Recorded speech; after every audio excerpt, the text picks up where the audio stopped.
This is going to be another Jund League. This is going to be league number 17 on my YouTube channel. If you're not already following or subscribed to said YouTube channel, it can be found in the description of the Twitch page that you're currently on, or if you're on YouTube, you obviously already know where the YouTube channel is located. So we're going to be playing Jund again, obviously. This is the identical list that I've played through leagues 14 to 16. So this will be the fourth league in a row that I'm playing it. Still really like the list, so I don't really have a reason to change it yet. Pretty much every sideboard card has been relevant every single league. Still liking the two Cling to Dusts. Playing one or two creatures less than traditional stock lists, but those have been replaced by a cantrip. So ideally we don't lose a whole lot of consistency, and I don't think we have so far. Still playing my one-of Dark Confidant, even though I probably shouldn't be, but I like the card a lot, and in some matchups it'll just win the game on its own. And the matchups where it will win the game on its own aren't even super rare. Like, for example, the Blue-White Stoneblade / Control, and also things like the Bant decks have a hard time keeping up with the Bob. Or they have an easy time keeping up with the Bob. They have to spend a lot of mana to do so. They have to like cast Uro, recast Uro, cast Cryptic Command, stuff like that. This you just set and play. You can attack and get your cards for free. So I like the Bob a lot as my own personal pet card, and also it might just be okay. So let's take a look at the modern meta. Not much has changed in the past 24 hours other than the picture for the Blitz decks. So Mono Red Prowess / Blue Red Prowess still coming in at first, not even close. It's been there for a while, probably about a month now. Uro piles have been a consistent second. I'm pretty sure this just encompasses only the Temur piles, because for a moment they had the Sultai piles listed separately. Gruul now in third. It was stuck in fifth. Yesterday was in fourth. Now it's in third. Blue-White rose from fifth to reclaim fourth, and Eldrazi Tron was originally like sixth or seventh and rose to fourth, and now back down to five. Tron and Lurrus aggro haven't budged in a while. Same with Burn. Dredge slightly on the uptick. Devoted Devastation slightly on the uptick. Goblins, Jund kind of hanging out towards the bottom of the top 12 as they tend to do. So with that said, let's go ahead and jump into League.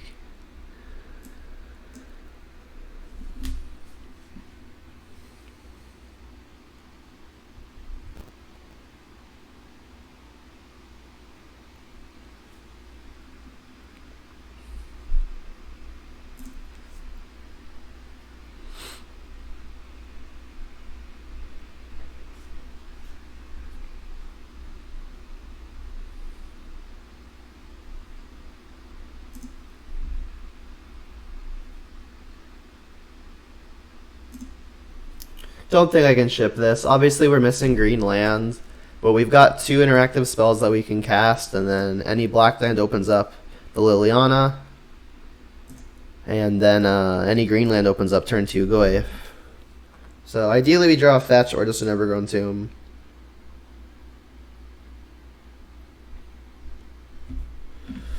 Alright, well we hit our worst matchup.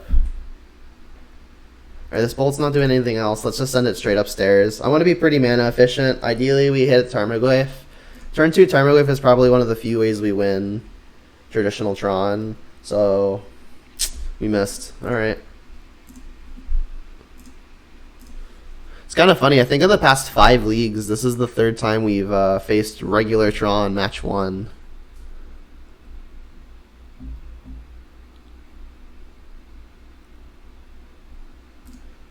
Alright, well, it looks like they don't actually have the Tron. Unless they just have natural. Maybe we get some Ancient Stirrings action. Nope, some more redraws. Greenland? I guess Overgrown Tomb would be best. Nope. Pretty interesting start to our league. Obviously sarcasm.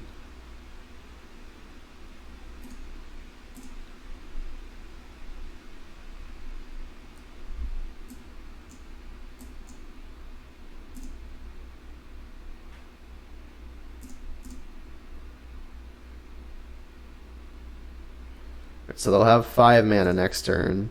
I can, if I draw a land, which I have, cast Golagon's Command to kill the map.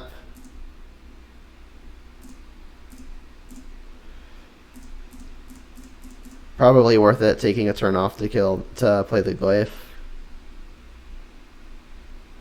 We eat a Karn with it. Alright.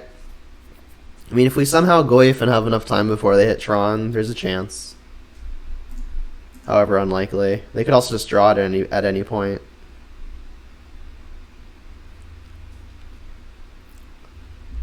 Yep. Alright, so land is not bad.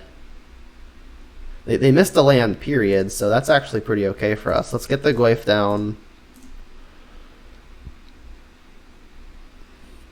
So if they hit Natural Tron, they'll have 9 mana. Not enough to pump the Ballista and kill the Glyph, but I feel like if they hit the Tron, them activating a Ballista is going to be the least of our worries.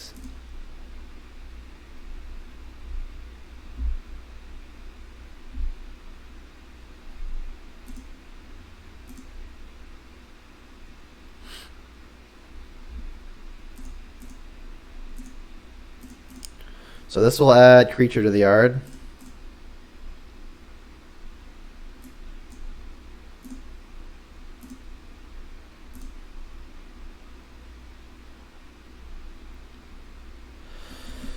Forest, not bad. I think I'm going to Liliana here.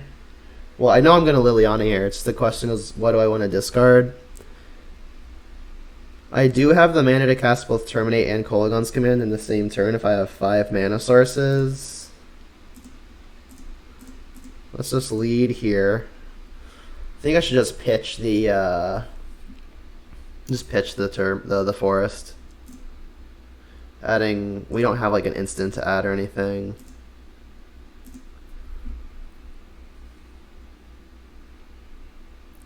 We get another Karn with that. Alright, so we're getting lucky. Gonna have to keep hope they miss on it. I mean, even if they draw the map. Holy crap, they scooped. Wow, we took game 1 versus Tron. Not every day that happens, but it did involve a good deal of luck. Alright, Pillage gonna be great. Alpine Moon gonna be great. Assuming we keep him off of the Tron, Ashiok should be fine. I think I'm going to take out my slowest clock in this Grizzly Bear here. Fatal Push doesn't do much of anything. Cling to Dust doesn't do a lot either, but it is a redraw towards something that might do something. Terminate and Abrupt Decay also look on the weaker side. Decay can at least kill like a map or an O-Stone, whereas Terminate doesn't do that even. Doesn't even do that.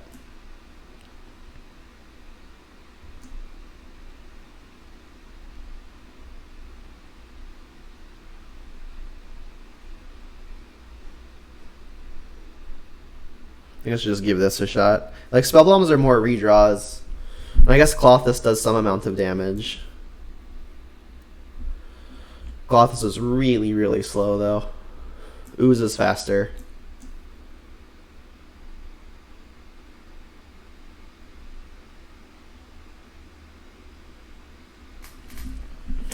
I think I actually need the Ooze while I'm playing this configuration because my only creatures before Bloodbraid are then my 4 Glyphs and the Bob. That I need to get some like pressure on board. That seems like not enough.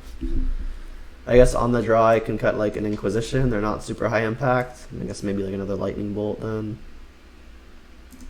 Doesn't feel great to be forced to play Grizzly Bear.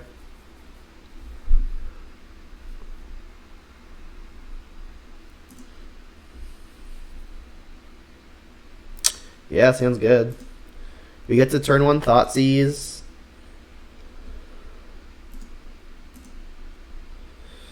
And then if we determine that we have time to play the Glyph onto, we can. You know what? Maybe I just play the Alpine Moon now because that guarantees we get to play Tarmogoyf on 2. I don't dislike that.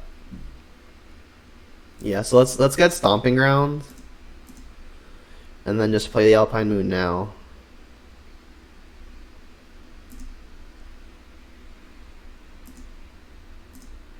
And we're not going to name the one they have in play. Let's name like Tower or something. Urza's Tower. And the next turn we can Tarmogoyf.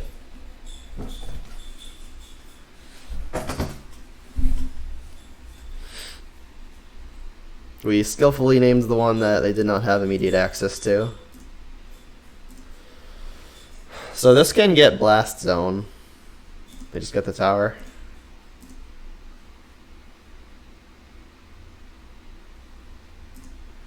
Let's get down our pressure.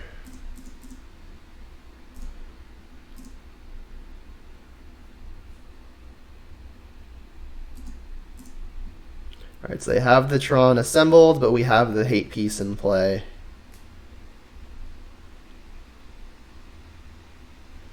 Funny enough, they could have actually played their tower to cast that, because their thing makes any color.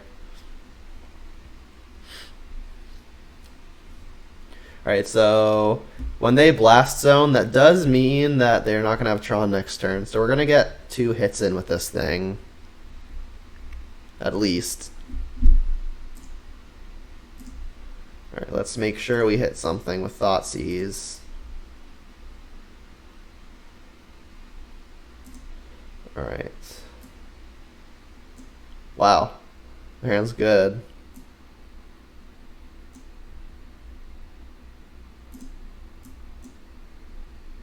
What's going to be the hardest to beat? We're going to Inquisition take the Walking Ballista. So it's just a matter of which payoff are we taking with the Thoughtseize. I guess it's Wormcoil. Wormcoil because if we hit like a Pillage or something, we could keep him off Tron for an extra turn. It's the thing that they can play the fastest just naturally without Tron. Like they can play Ugin, but it only generates 1 blocker. Wormcoil is much better than 1 blocker because it also gains 6. Alright, so they're going to have Tron next turn. This would be an excellent time for a Pillage. We don't hit it though.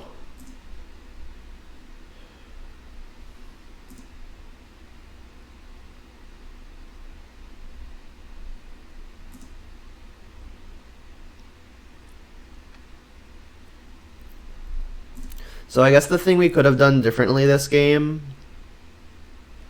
is we could have, instead of playing Gleithong 2, we could have Inquisitions to make sure that if they had a Sylvan Scrying, they wouldn't have a way to search for their Blast Zone.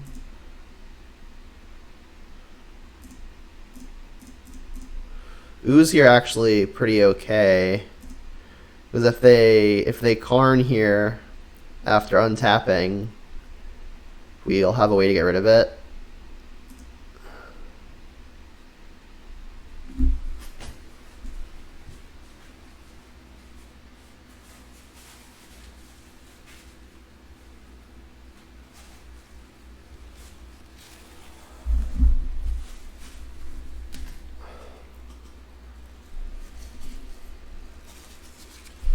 Oh boy. Yep.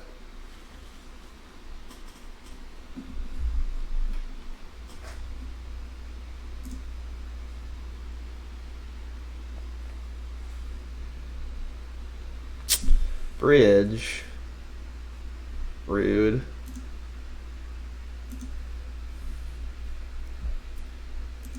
I mean, this play from the opponent, though, does give us more outs. Alright, so they have 3 cards in hand. I'll just eat something now.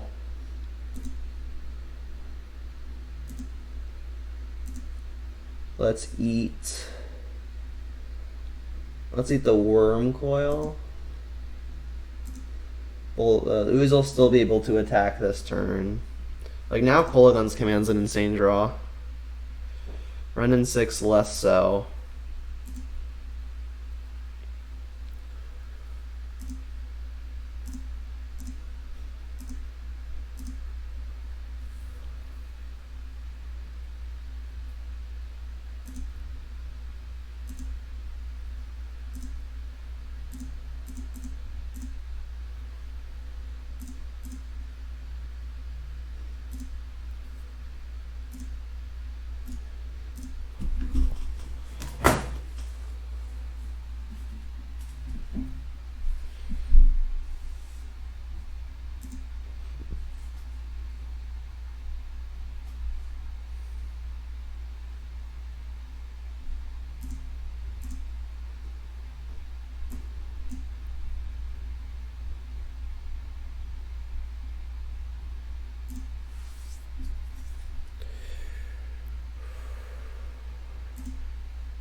I think the opponent's playing this really poorly. Because they're giving us outs. Like now, Kolaghan's Command is still an insane draw. So eating creature doesn't actually change the damage on board. So like if we draw Kolaghan's Command, we like 2 to the spirit and shatter the bridge, we can hit him for 9. Whereas like the opponent could just make sure that we can't lose by Karning. So yeah, I mean Kolaghan's Command here would be really, really strong. Might actually win us the game. Alright, we drew a Bolt.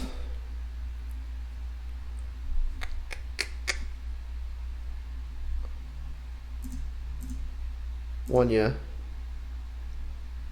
Doing it the hard way.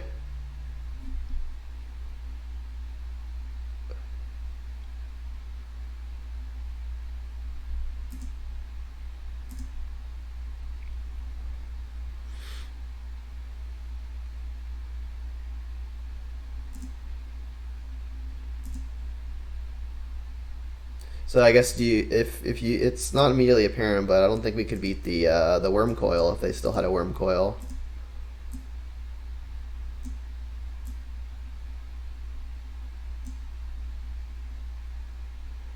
Killing the Wren, yep. Kolaghan's Command's still an insane draw. So like now it might have been more right to just make the 2/2. Because Kolaghan's Command can't kill 2 spirits.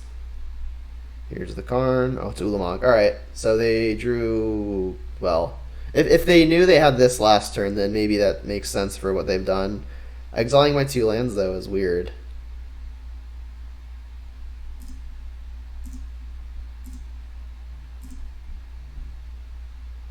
Oh, they actually wouldn't have had enough had I done this in response. I didn't even think of that. They would have still Karned, though.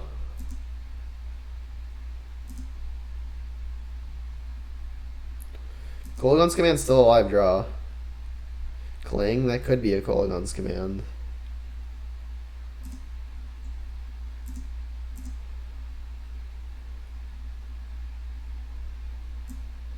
Alright, I guess I'm not shocking here because it could actually come up that I need the life. I can take a hit from Ulamog without dying.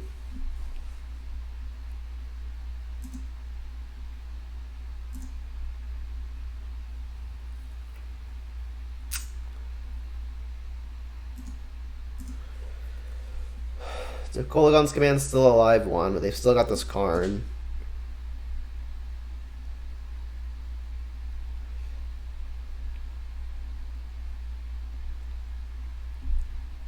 Sanctum too? Jeez. Should tap the Sanctum.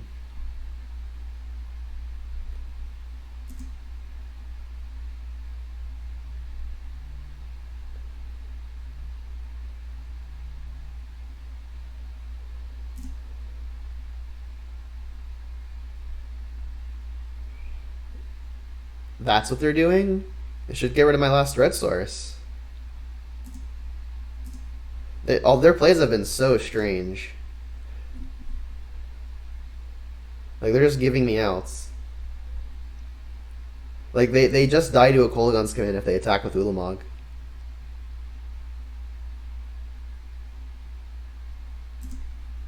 Because we can kill the spirit, shatter the bridge, attack for 11. Well, I'll be eating a creature. Oh, is it still actually 1 short? They just don't attack? Alright, let's draw a card. Alright, so they've got artifact, sorcery, creature, planeswalker, land. So I need to keep instant and enchantment.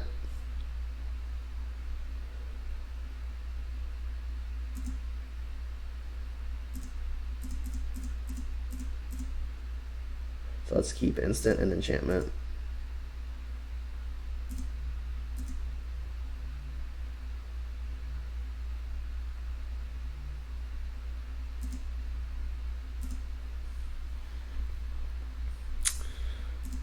Shock, not gonna do it. There's the pillage. Unfortunately we know about a ballista now. We can take him off the Tron, but it's a little late for that. We also don't have double red.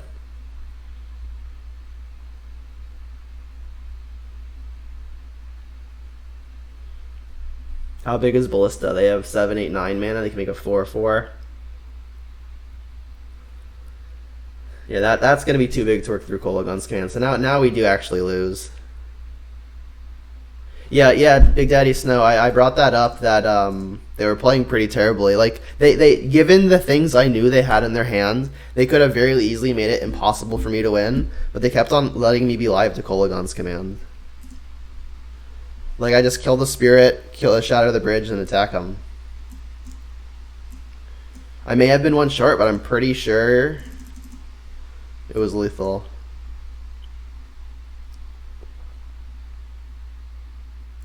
Now that I'm on the play, this Inquisition may get some value back.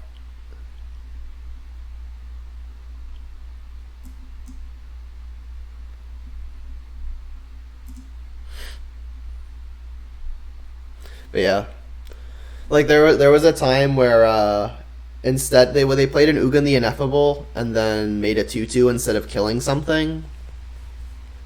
And then on the following turn, instead of making, after they already had a 2/2, instead of making another 2/2 to protect from Kolaghan's command, then they decided to kill something. So they just like did it in reverse order. Yeah, sounds great.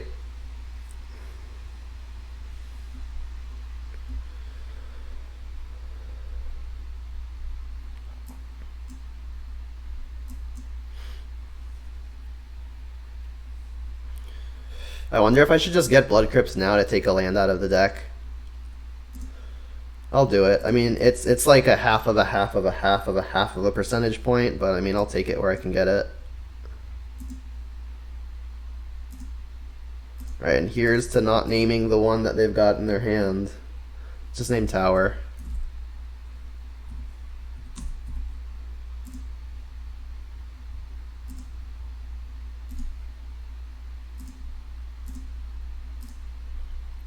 So here we see how having Alpine Moon as opposed to Damping Sphere is actually pretty good, because it's not going to mess with our Bloodbraid. 2-drop? Tarmogoyf? Nope. Rivian. Alright, so they played Blast Zone.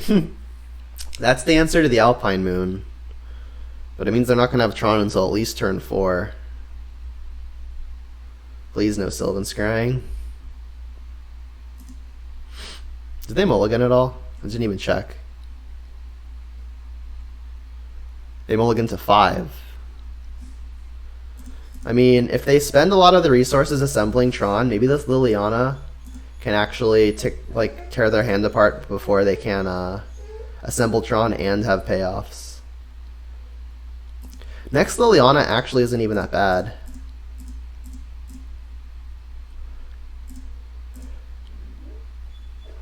Let's discard Ravine. I want a Bloodbraid next turn.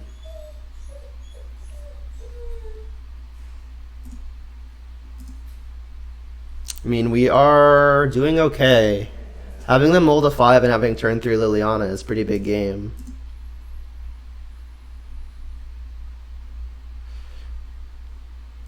Alright. So I think playing Sphere here might have been a mistake, because now they can't end of turn pop Blast Zone to get rid of my Alpine Moon. This means they won't have access to Tron next turn. Mine Tower. I mean, we know they've got Power Plant too. Maybe they just don't have a 7 mana or less payoff. Alright, let's plus first.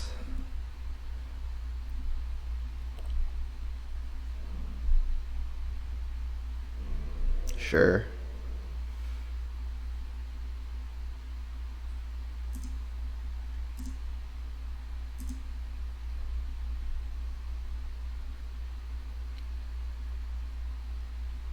Yeah, I'm pretty sure that was a mistake from them. Because if they just pop Blast Zone, even if they don't have the payoff and they just untap and draw it, it's kind of hard for us to win. They discarded a Worm Coil, so yeah, they definitely should have just, like, Blast Zoned.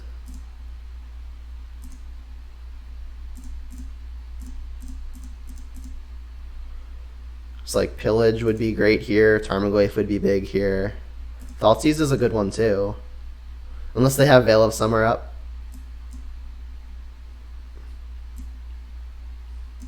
I guess I'll just take the payoff.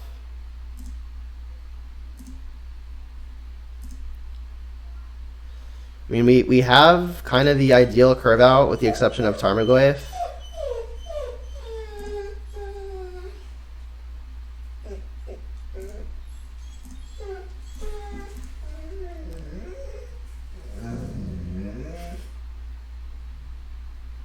Dog hears some neighbors and is getting antsy.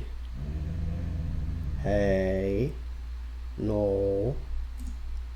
Alright, so now they've got the Tron. Not playing map because that would fall victim to the Blast Zone too. So now what I think we're going to do here is we're going to plus Liliana. That is within ultimate range. So we have a rough play now. So we can plus Liliana, discard Verdant Catacombs, and play second Liliana, plus again, make sure they're hellbent, but they'll still untap with Tron, and if they draw something, they draw something. Or we can plus the Liliana, hope they brick for one more turn, and then we can ultimate Liliana and separate the Tron. I mean, I think the only difference is like they'll have two cards that we don't know about. The difference is the card they already have and then the one off the top. I think I'm just gonna hope the one that they have and the one off the top aren't some ridiculous payoff. So I'll discard second Liliana because this Verdant means we can get in with Ravine. They may even discard map, who knows.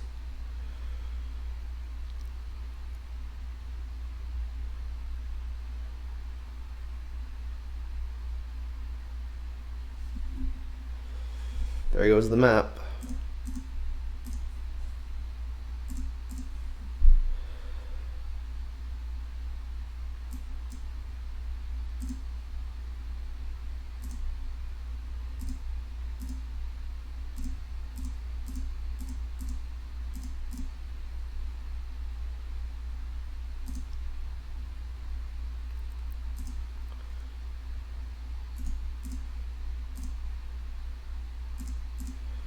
So yeah, again, I'd like to reiterate how having Alpine Moon as opposed to Damping Sphere was pretty big here, because we would not have been able to Thoughtseize.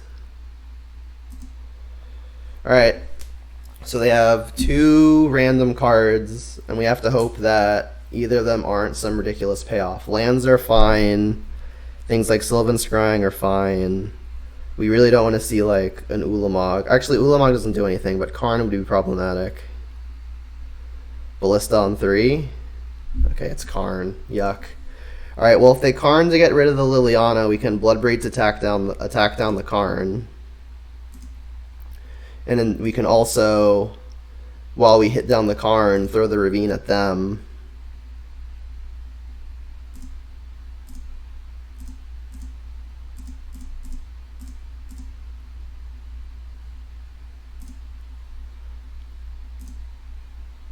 So this will hit Karn, this will hit them.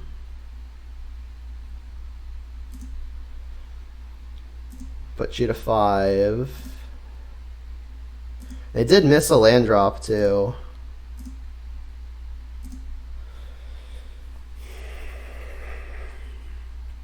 So now we just have to cross our fingers and hope they haven't hit another payoff, I guess.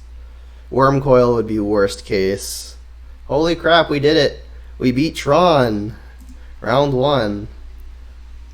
Sweet.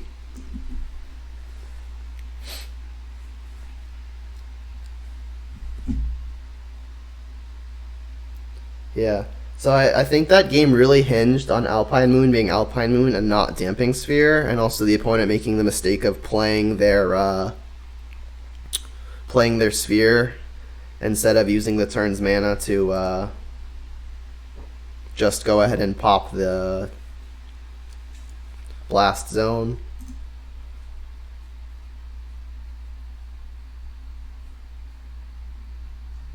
Not super stoked about this hand, but the opponent also mulliganed. Disruption into Liliana could be brutal. They mulligan to 5. Well, hopefully it's not just Tron again. Tron and Dredge are the two that are probably most likely to mold that low.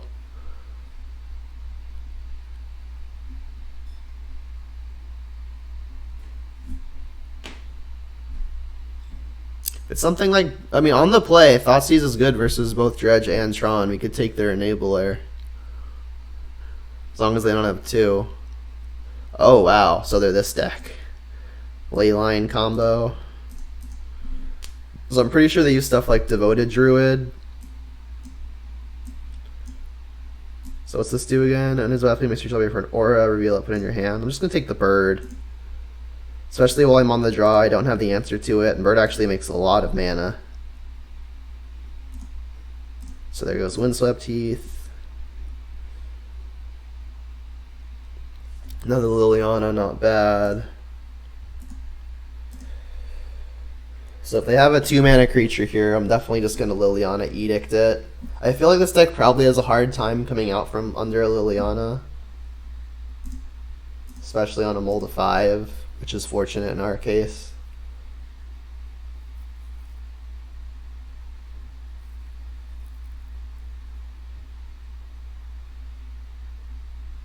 Alright, well, we actually do get to kill that with Liliana, because we are not caring about the hexproof.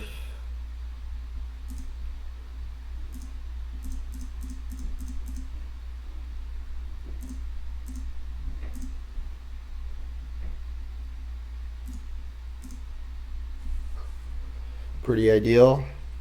We're missing our own source of pressure, obviously. They're gonna finale for 0. So I guess this means Dryad Arbor now.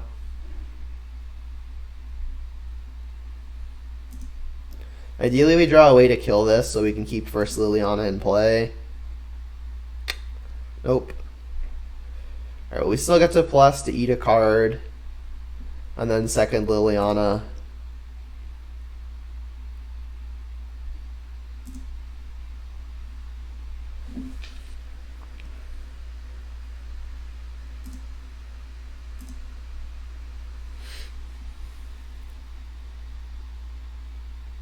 Yep, and we can shock this to hold up Cling to Dust.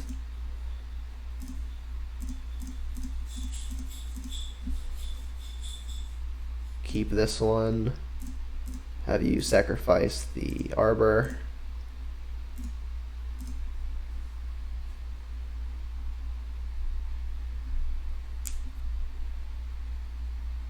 Watch them finale X equals 0 to search their library for a Dryad. I was like, Cling to Dust it. That'd be hilarious.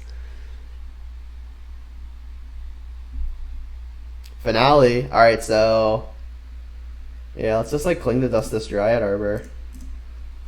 And then if they don't have another one, this is going to be great. I mean, it is a creature, so I don't get the card. But if they don't have another one, the upside is huge. They really don't have another one. So what I predicted came true. That's hilarious.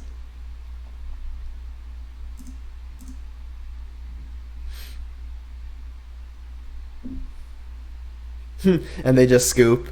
That's awesome. So we beat Tron match 1, and then we have this hilarity. Alright, so Ashiok gonna be strong. Spellbomb probably okay. Plague Engineer's gotta be good. Brutality is just another thing that kills a thing.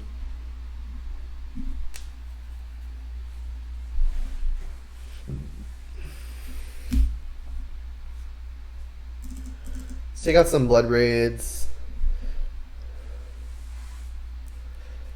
Honestly, this Brutality might be going a little overboard. It's probably, I think I bring it in on the play. On the draw, it's probably a little too slow. Like, it doesn't even tag their finales. We didn't really see a whole lot of reason to think their combo is graveyard related. So maybe these Clings are on the excessive side. We also still don't know that the Spellbomb is good along those lines. Let me trim like one of those. This has us at 62. I think I'm going to cut one Inquisition. I don't know if there's anything that Inquisition doesn't hit that Thoughtseize does. I'll just do this way for now. On the draw, Liliana does get worse, but it still seems pretty strong. Let's get a Kolaghan's Command. The modes on this don't seem like they're going to be super relevant super often. Like, it's probably only going to be good for the 2 damage mode. I don't think their deck is in the business of killing our stuff super often. I mean, along those lines, maybe Brutality is just better than it because it costs a mana less, and like can have the option of taking things like the Finale, and I'm assuming they play stuff like Postmortem Lunge. So I mean, assuming they play Postmortem Lunge, maybe that's a reason to play Cling to Dust.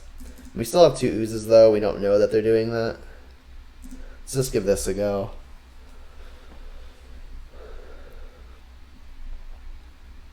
This deck might be the devoted combo deck that they're showing here. I don't know that they play the Leyline though. These play Postmortem Lunge, yeah. But yeah, they don't play the enchantment. So this is something different.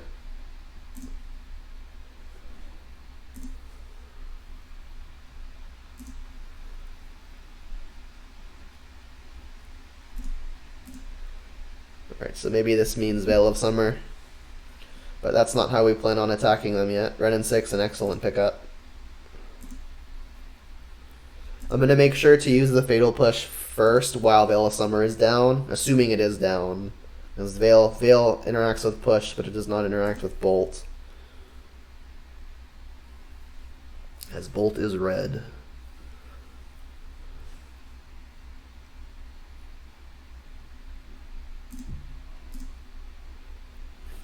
Sylvan Caryatid would be what I'm most concerned about.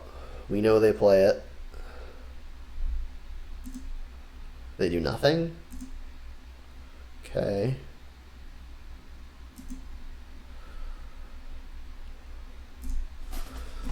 So do I want to stay super defensive and just hold up infinite removal, or do I get the Renin 6 down? I don't know that there's going to be a better window to get the Renin 6 down, so I think I'll just jam it. We got double bolt, so let's get stomping around. That'll make next turn a little bit smoother. We can also just get swamp if we want. Cross that bridge when we get there.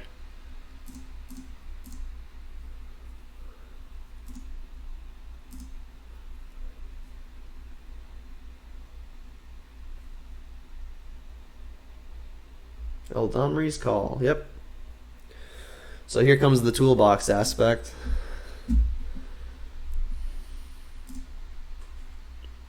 Wonder what they even get here. Auriok Champion, sure. Pro Black and Red. I mean, we've got the Liliana, but I mean, if they've got Veil of Summer, it's still unfortunate.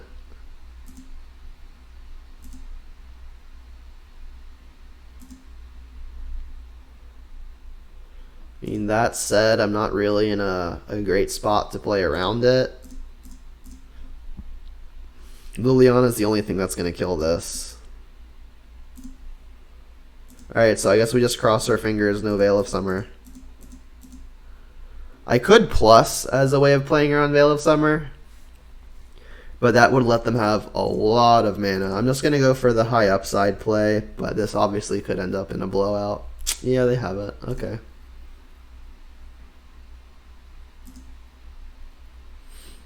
Rough. Alright, maybe we see the combo work then.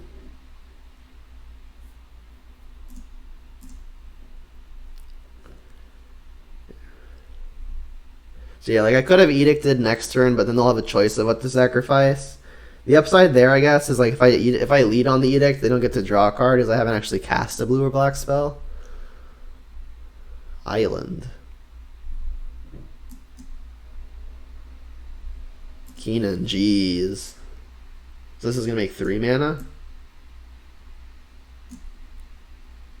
That'll produce the Auriok Champion, yep.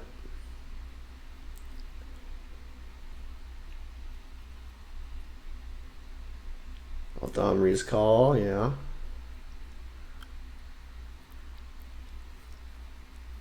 So Keenan is gonna die pretty soon here. But we may just end up losing to the activated ability on this thing. Pay 8, put a counter on stuff.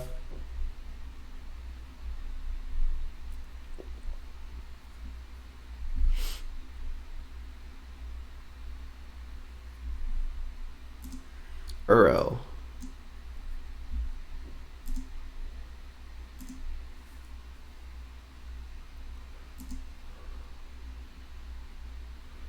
Peatland, not great. If we plus here, they'll get to escape Uro pretty much immediately. Let's start here. Actually, I guess I should plus first so they don't have information.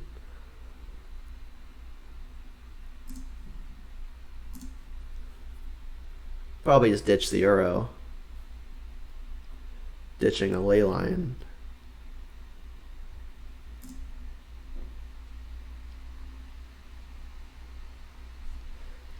I mean, I guess this could be a spot for Fatal Push then, but Fatal Push can deal with the Uro after revolting a Verdant. So I guess I should just spend the turn on the Bolt. Maybe in that case I use the Decay. Yeah, let's use the Decay.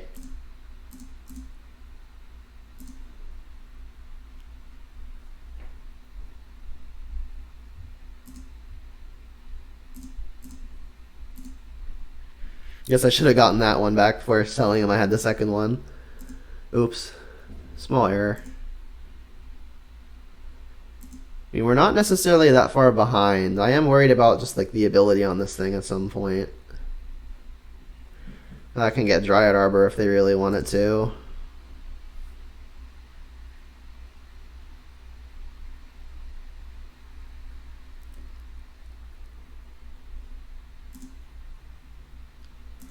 Gonna attack my Liliana for 2, or for 1, knock it to 1. Yep, makes sense.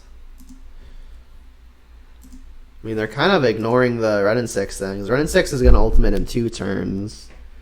This Uro isn't actually a spell.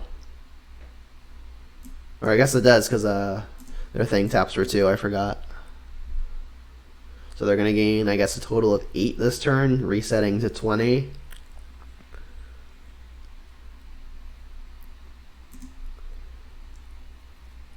Drawing 2, not bad at all. We'll revolt the Fatal Push to kill the Uro. Gonna do it with their Enter the Battlefields on the stack. Just in case they hit like Veil of Summer somehow.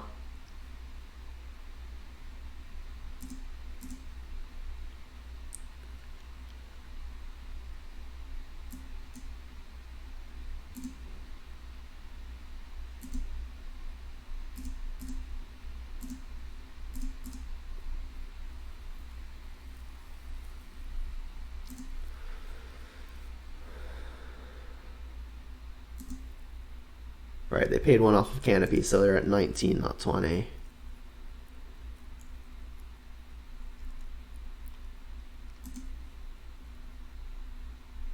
Bob, not bad.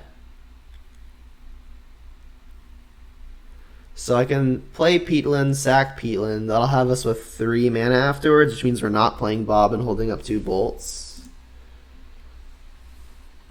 Alternatively, I could just plus discard Peatland, get Peatland back, put it into play.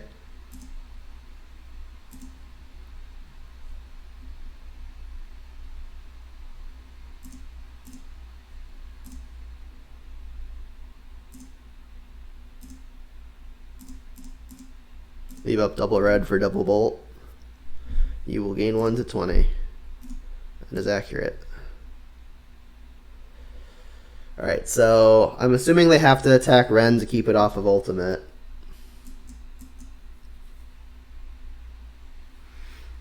This costs 8 to activate. They have 2, 3, 4, 5, 6, 7 currently.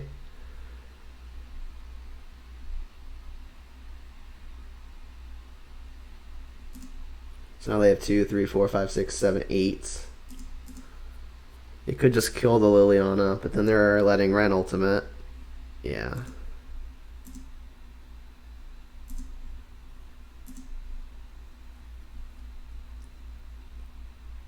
Passing. Alright, so I guess they're planning on just activating Leyline.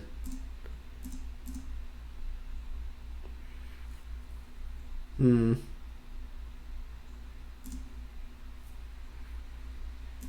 gonna cash in this Liliana now, I think. Revealing Terminate. Well, that's got protection from that too. So let's have a thing die. I mean, either way, this is killing something that's hard to kill. Or cutting 2 mana. This sucks. Alright.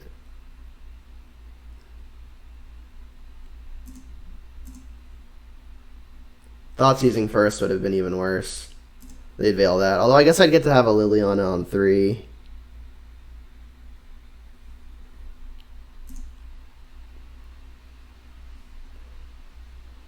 No attack.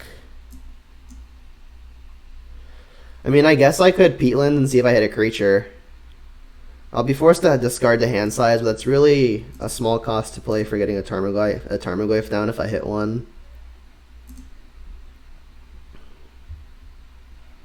Just another Thoughtseize, sure. Alright, I'll just discard a Thoughtseize.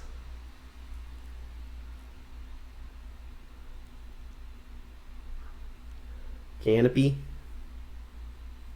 So we've got the Terminate for second copy of Uro.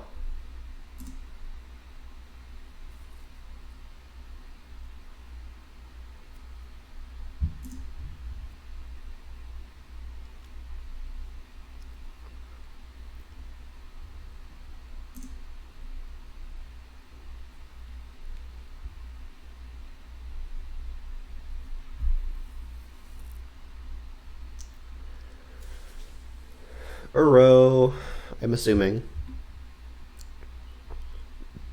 Uro will get terminated. Hopefully they don't have third copy of Veil.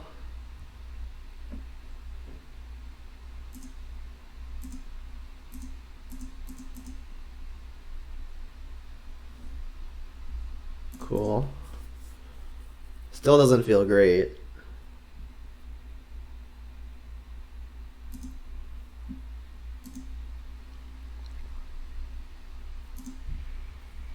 Need me a Plague Engineer.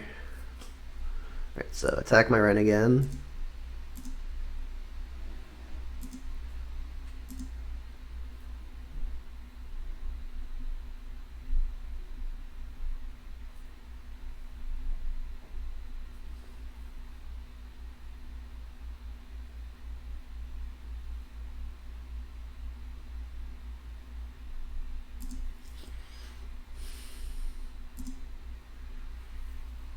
More likely than not, I'm going to want to bolt it, because I would love it if they kept on having to attack this turn in 6.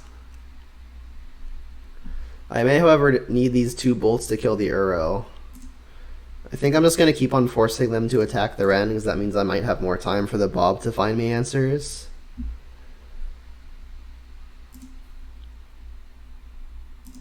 Come on, Plague Engineer. Another run in 6. Well, Ooze is actually good. So that's something.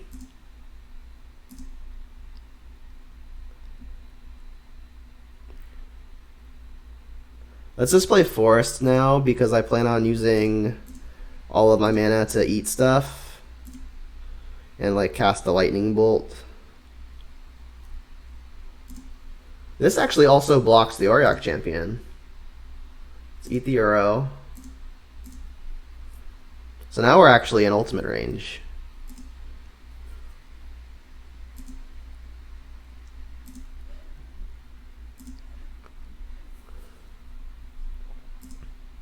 Alright, so they know about a Wren in 6. This can get Dryad Arbor. Oh, they don't want the Dryad Arbor? I was gonna say, because like Dryad Arbor would actually make 2 mana as opposed to 1. They still have 8 as it is. So they can't activate Leyline.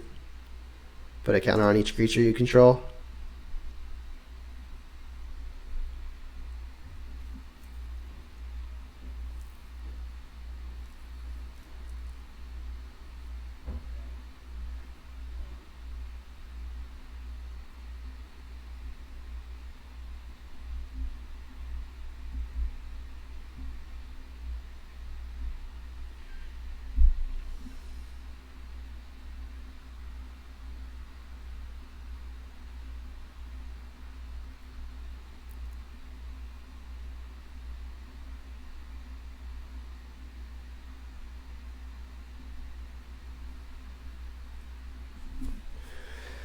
So now I like the spot.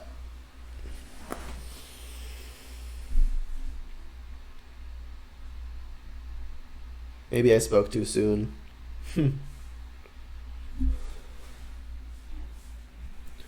This could be something like a finale to tutor for something.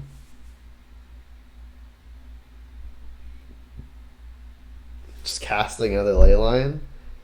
Yeah, that's fine.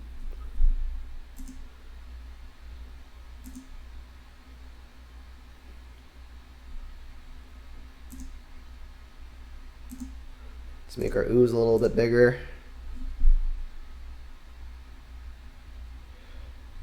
Let's just be safe and untap.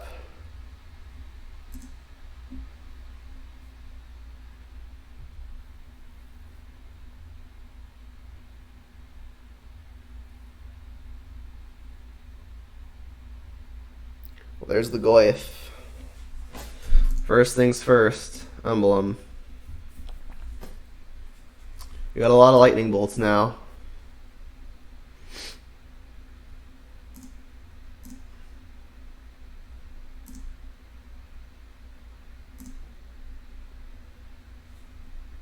Let's get back some more.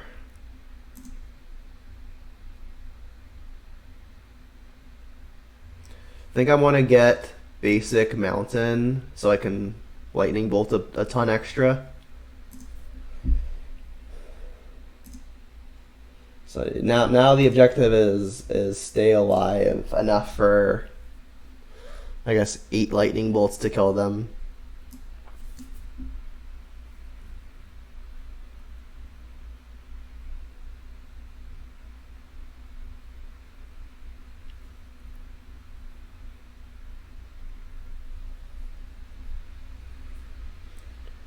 I like the spot, but there are definitely things they could have in the deck that swing it. And they can tutor for them all with the finale.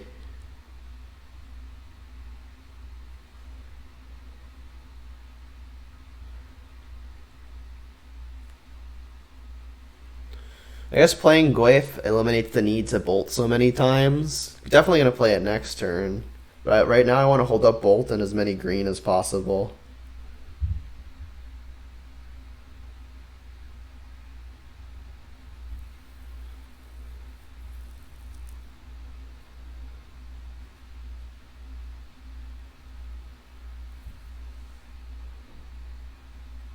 So right now they have 4, 5, 6 mana and lands. Their Caryatid will tap for 3 on account of double Leyline, so 9.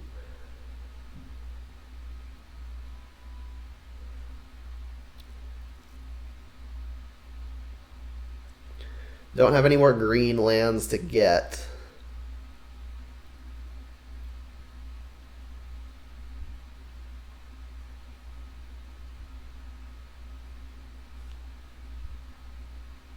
They lost connection.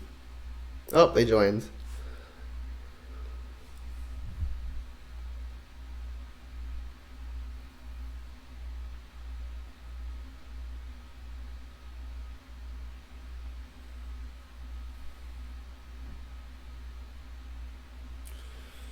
Despite the position, I don't feel super comfortable. There's just so much that could happen.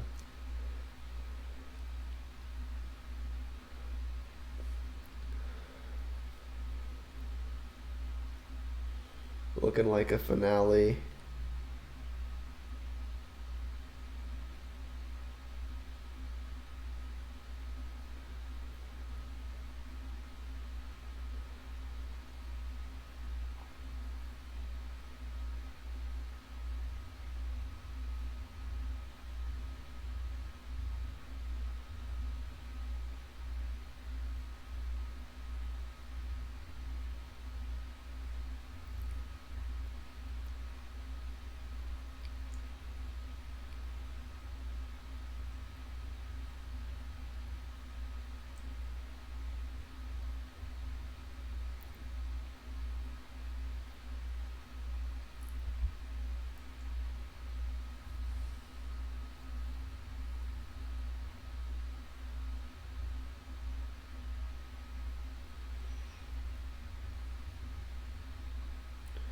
So they can search their graveyard, but there's nothing there currently.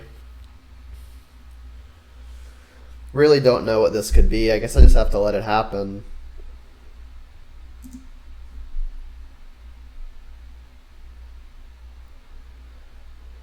Things like Eternal Witness won't matter on account of Scavenging Ooze. If they get to search for an aura. Oh, is this the thing that like untaps the hexproof creature? They can make infinite mana with the Leyline. Yep. So they do have infinite mana. This has Defender.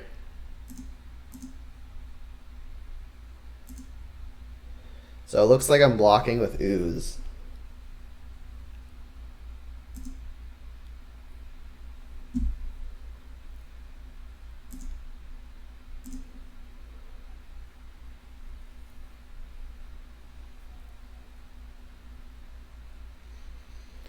So I'm not just dead to the loop.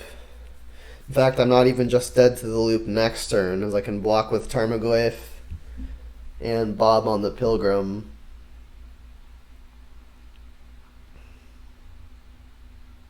Plague Engineer no longer does the trick, although it does have Death Touch, so that could trade with the Pilgrim, for example.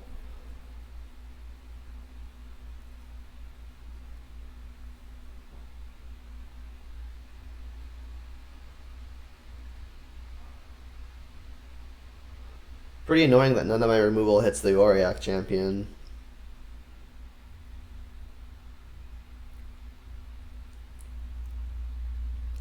Oh, I guess an error that I did make, yeah, it could come up, is in response to their Freed from the Realms, I should have definitely killed the Pilgrim. Yeah, that's like kind of big.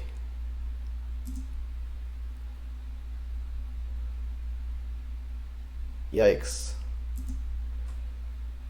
I guess I still have the Abrupt Decay and the Terminate, so it actually doesn't matter a whole lot. So yeah, not kind of big.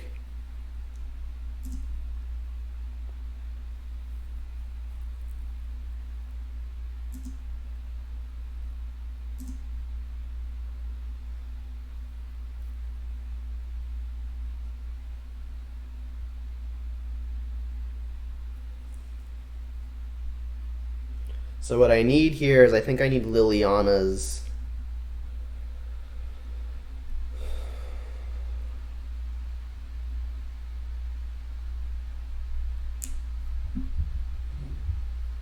Yeah, I'm going to need Liliana's because Edicts are going to be the only way I can deal with these effectively now. Auriac Champion is effectively infinite.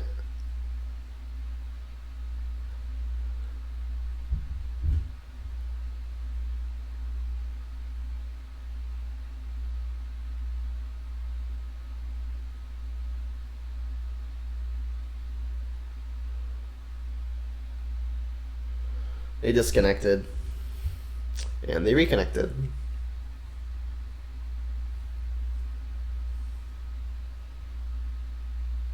They got plenty of time, even for a third game.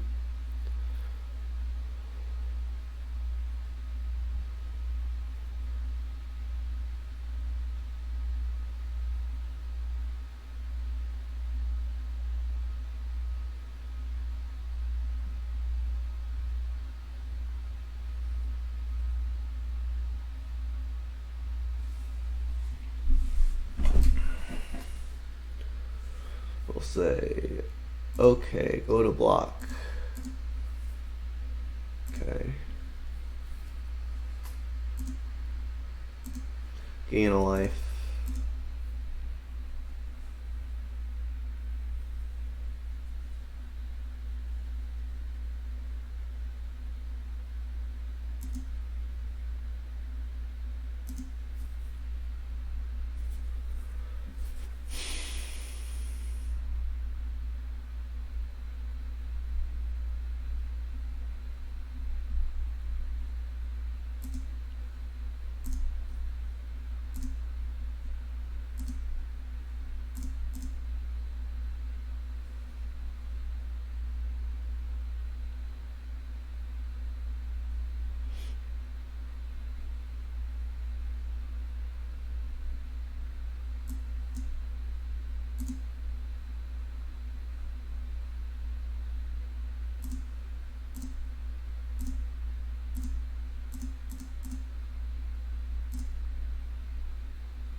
Need Liliana's. Those are not Liliana's.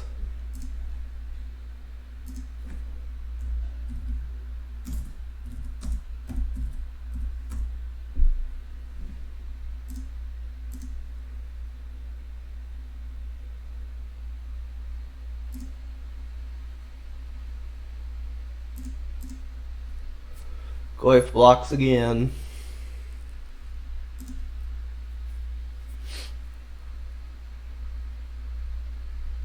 I guess Peatland draws a card, might hit a Liliana. This is my last really good window to cast it.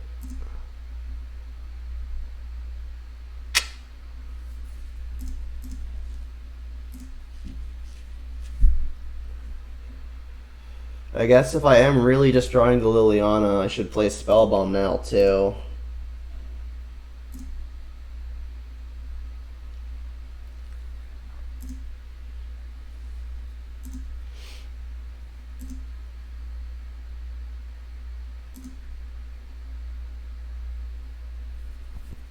Like, I could Abrupt Decay the Freed from the Real, but it's just infinite, really. They'll just respond by doing it more.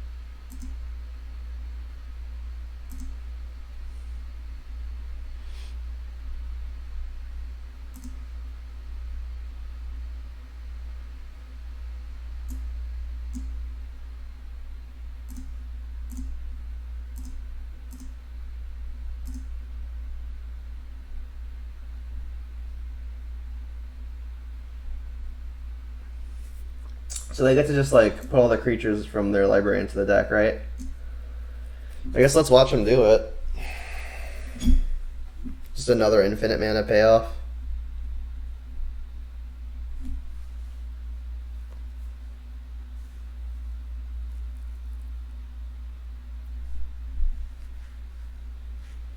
What are they saying?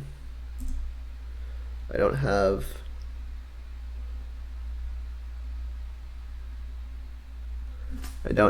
an your right to ask. I don't have any right to ask.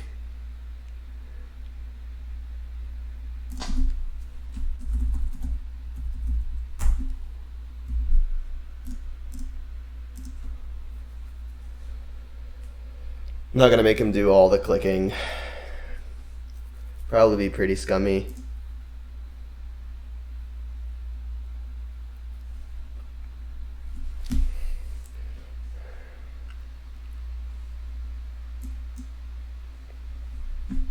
We get to be on the play now, which means I think the brutalities do get a lot better.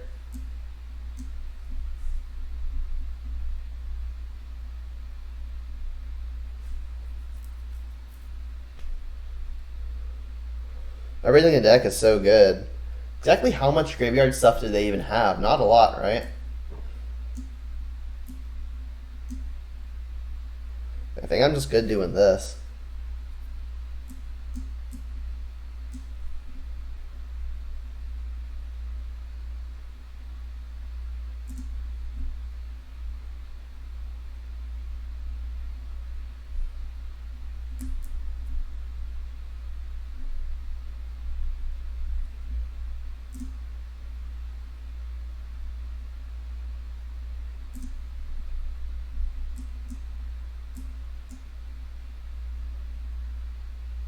Two Leylines.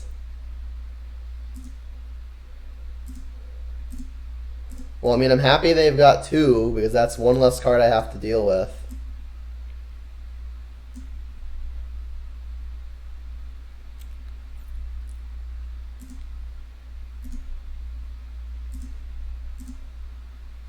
So now next turn I can bolt something.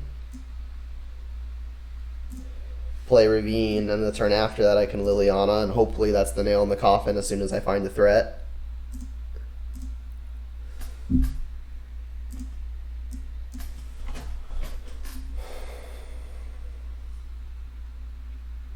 Now I guess I should push, because push gets Veil of Summered, whereas Bolt doesn't.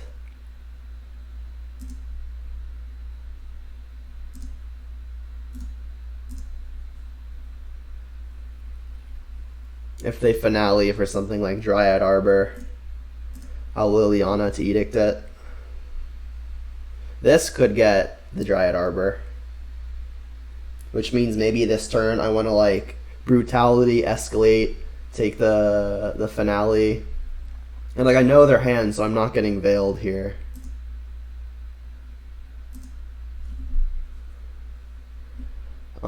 Cast with 2 modes, -2/-2, reveal hand, cast you, this and this, discard a land.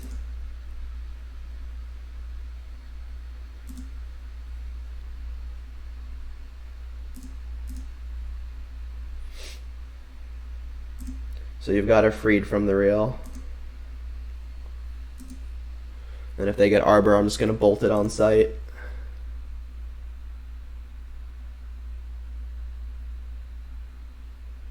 Then all I'm missing is the Ooze or the Tarmogoyf.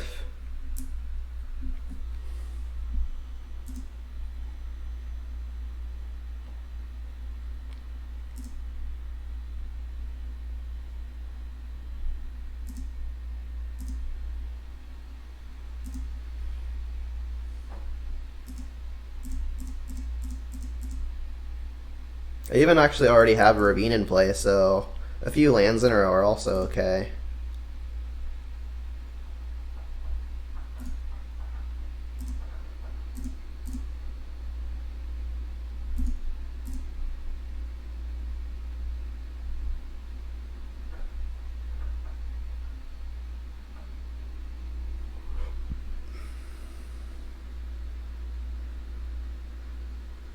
I think what I'm going to do here is I will plus, and then if they don't do anything in response, I'll discard the bolt, because lands mean that eventually this Ravine's going online.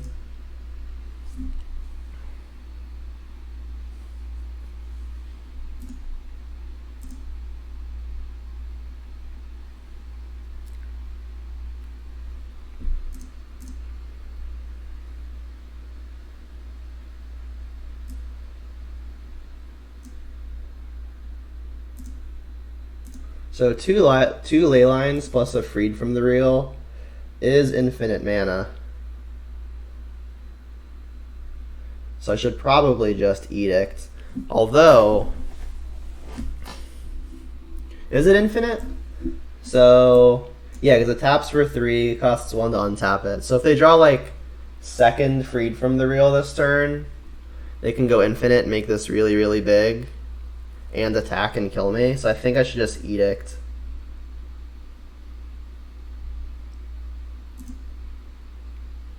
I mean, there are 2 gone already, but like this is like one of the ways that I lose. Yeah. Let's just make sure I don't lose.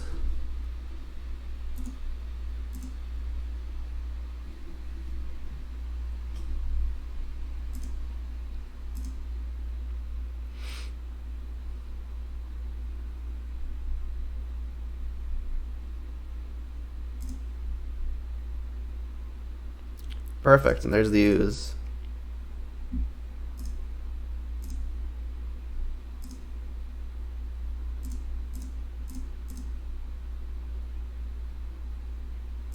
Alright, so they can draw a card on end step with the Horizon Canopy.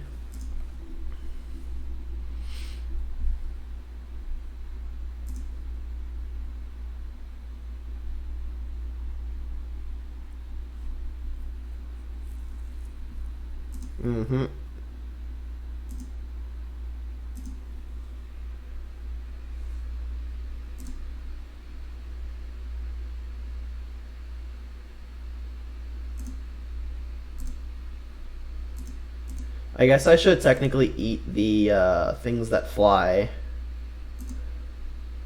Because if they search for with a finale and then go infinite on top of a flyer, I can't really block that.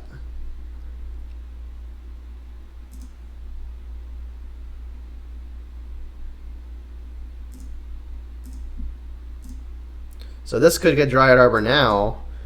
Make sure that they have a noble.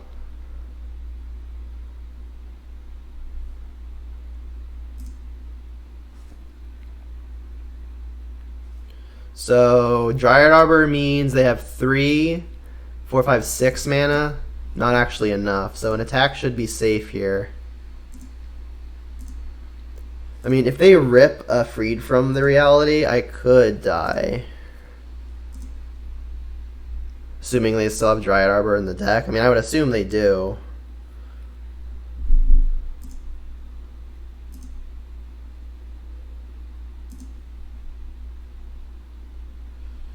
Running 6 is a nice one.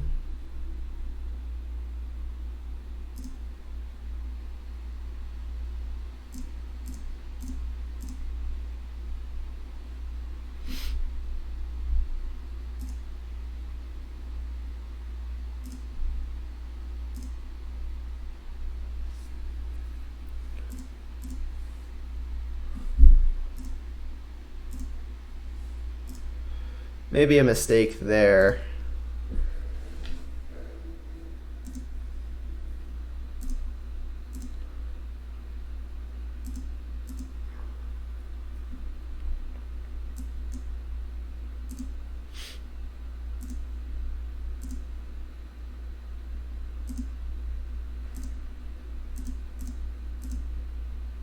Feeling pretty okay now. So I think the only way I could possibly lose is the one play I've been mentioning, which is Dryad Arbor into top deck a 3rd copy of Freed from the Real.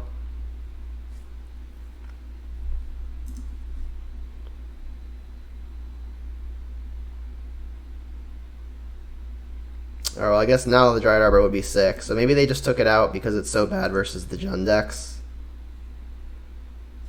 This doesn't change the clock. I'm not going to tap out a green.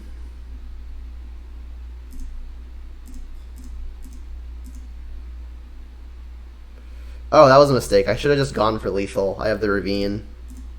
I mean, we don't die to the top deck combo now anyway because we have a blocker. Sure.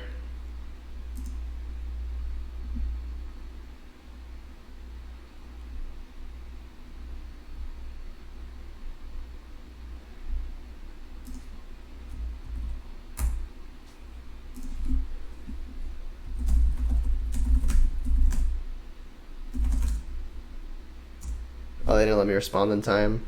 Don't want to be a but. They didn't know they would censor the word but.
So I guess I'll get a Overgrown Tomb here.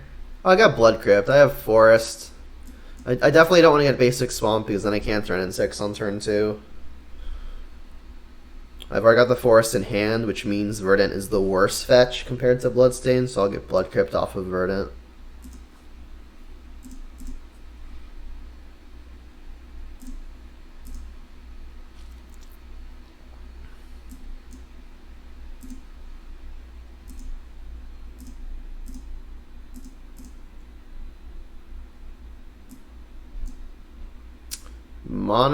Blue-red Prowess.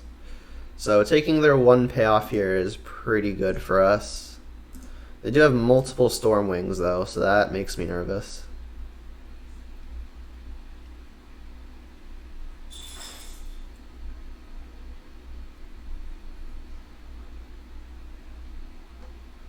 Hand's not really great. I mean, we've got pushed for the second thing, as long as their second thing isn't Stormwing.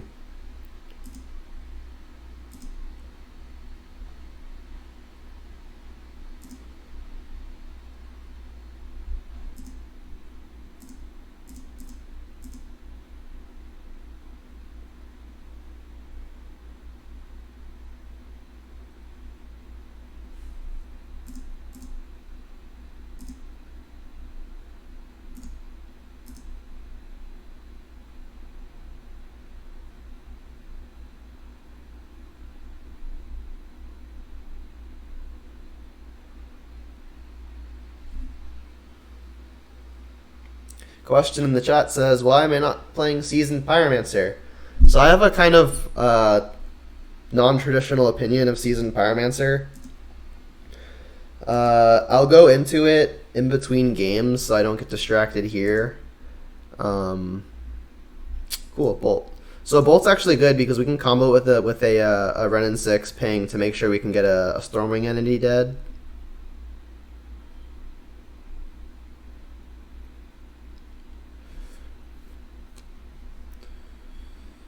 So I think I should actually Bloodstain Mire for just a basic Mountain. And then plan on getting basic Swamp, because I want to be able to have both of these things up. But I also don't want to shock for a red source.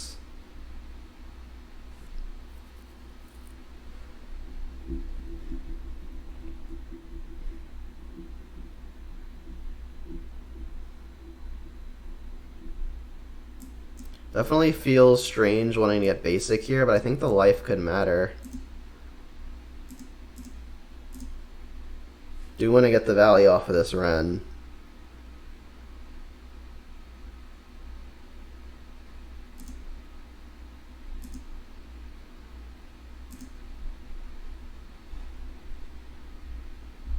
I just realized my Mountain has a sticker.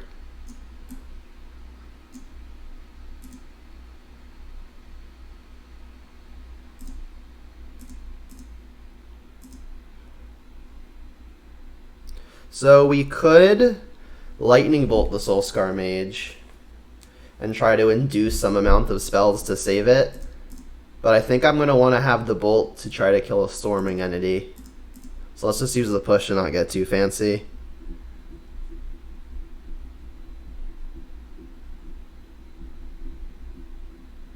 Yeah, so yeah, when I'm done sideboarding, I'll go into my thoughts on Seasoned Pyromancer.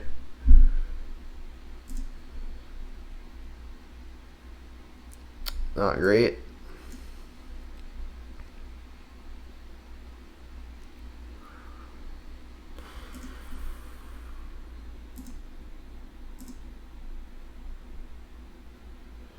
Gonna need to green up in case I draw something like a Tarmogoyf or a Scavenging Ooze.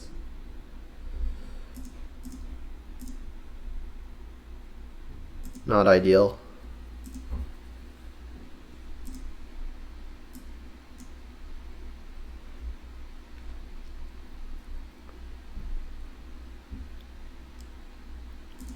Sprite Dragon. I mean, unless they have Mutagenic Growth, this Ren and 6 will ping it off for pretty free. They don't have a Lava Dart in their yard. I don't really think this game's gonna come to an ultimate. They do have the mutagenic growth. All right, so there's one card I don't know about. Assuming it's not another free spell, this should be really good for us. Yep. So from their standpoint, they're really behind, but we know what our hand looks like. Our hand is not great. Cling. Something I could cast now.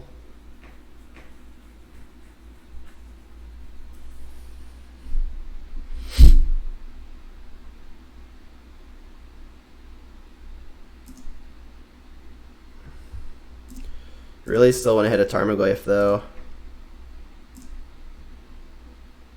Or like an Ooze. Tarmogoyf would be best.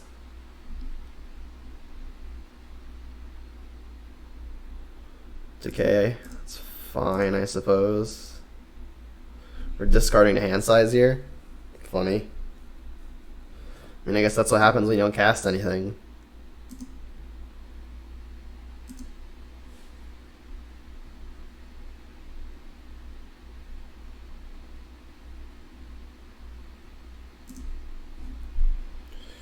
The Verdant and the Mire are pretty much the same here.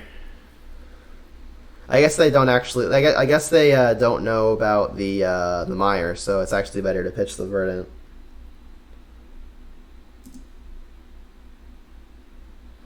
All right, so I guess they're going for the high upside play of hopefully hit a land. They went bottom with it.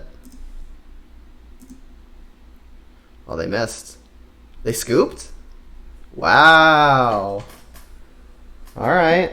I mean, they could have bolted the Ren and 6 to keep it off ultimate. All right, so brutalities are going to be good.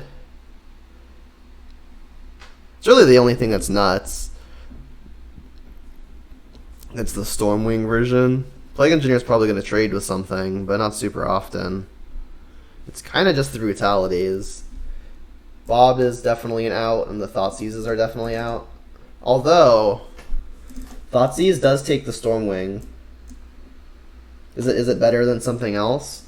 It's probably better than Kolaghan's Command, to be honest. They don't really kill our creatures very often, so the get a creature back mode isn't going to be super relevant, and 2 damage will hardly kill anything. I don't want to spend 3 mana to have him just get a single Prowess trigger and save something. Alright, so I won't submit so I can talk about the Seasoned Pyromancer.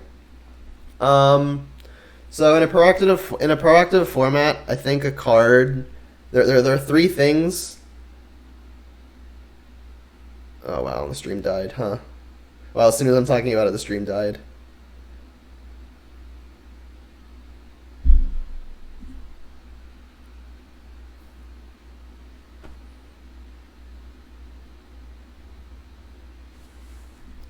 Why does it do this? Alright, well I guess I'll submit. Obviously still speaking to the recording. Alright.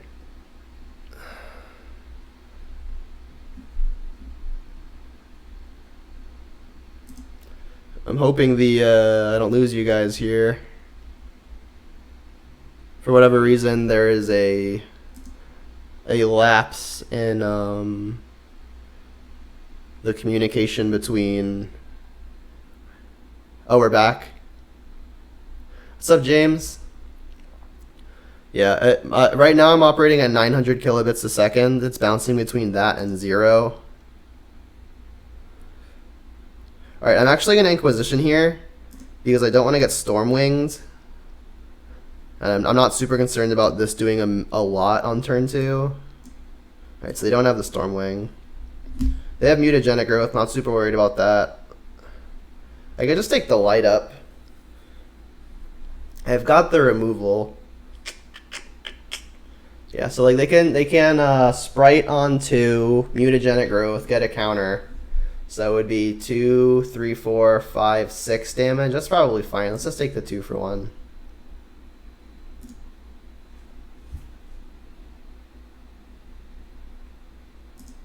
So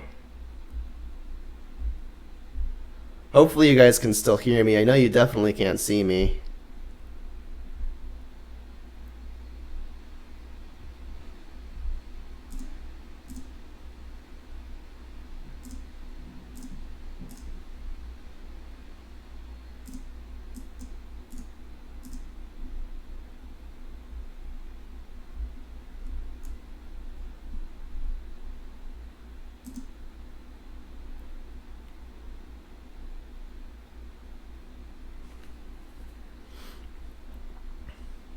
Yeah, I'm aware there's a connection issue, but the fact that I'm getting your messages are promising. It keeps bouncing between 0 and 700 kilobits a second.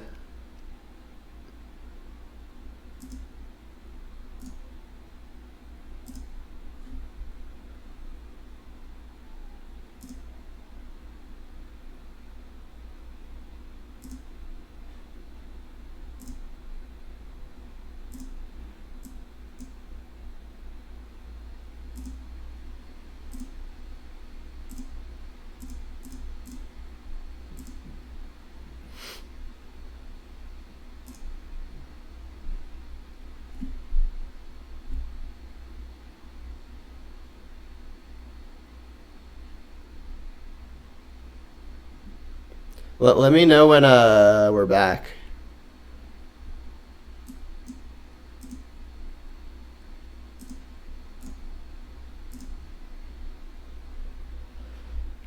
Yeah, I'm cutting in and out. Can you hear? Is it my audio or is it just the video?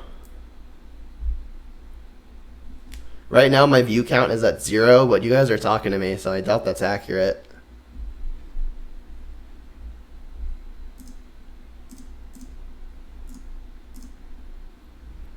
My internet is fine. It's just an OBS issue.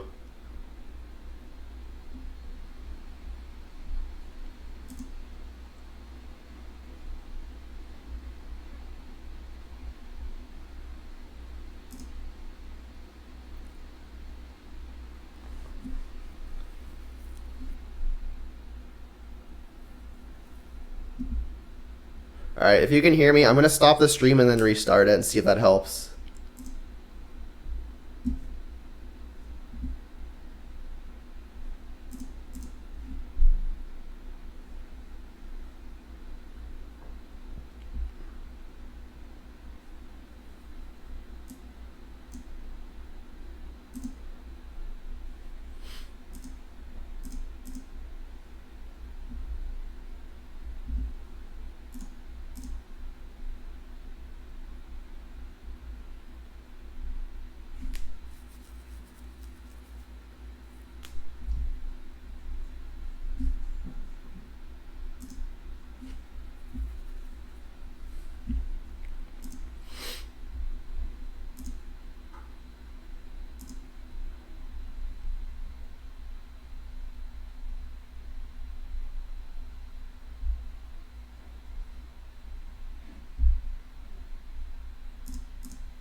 Alright, so for those watching on the recording, I'm going to go ahead and apologize now while I try to get the stream back up and running.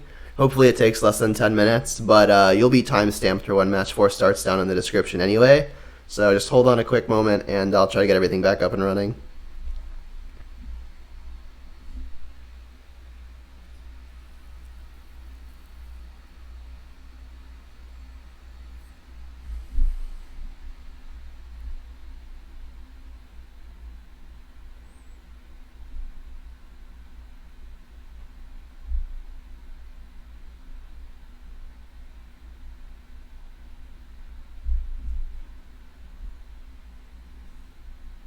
Might just have to wait it out.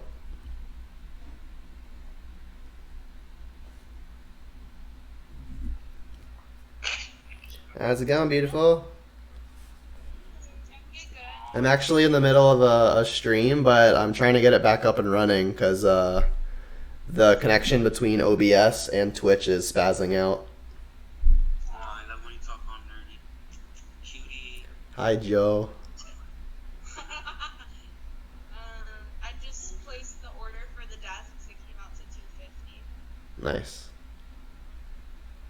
Do you know when they'll be here? Are they getting delivered here, or are we picking them up somewhere? No, they're getting delivered to the house. Our house, not Miami, right? Our house. Okay. And then the middle of our house.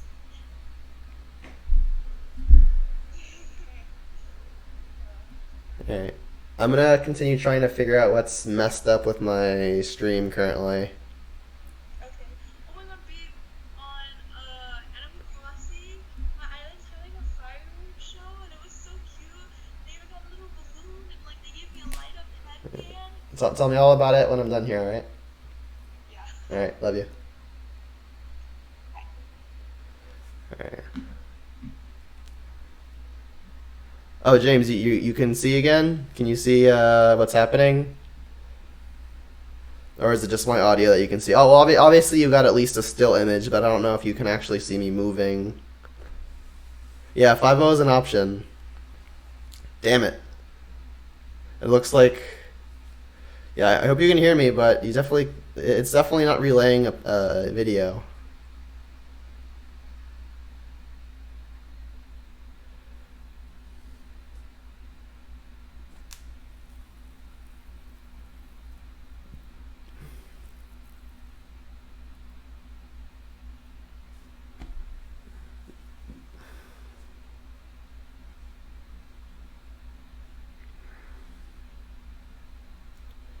Yeah, so if you could tell me how the video looks, that would be great. But I already know it's already going to be bad. I'm watching it bounce between 0 and 700 kilobits a second, and I'm usually at around 2600, like 2600 to 2700.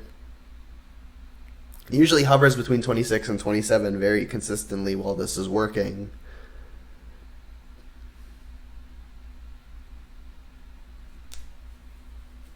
Yeah, I really don't know why this happens, because it's not my internet connection. I'll do a speed test again.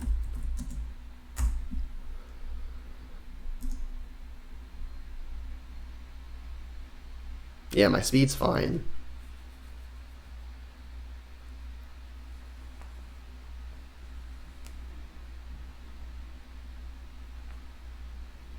Yeah, my internet speed's fine. Oh, actually, my upload speed is not great.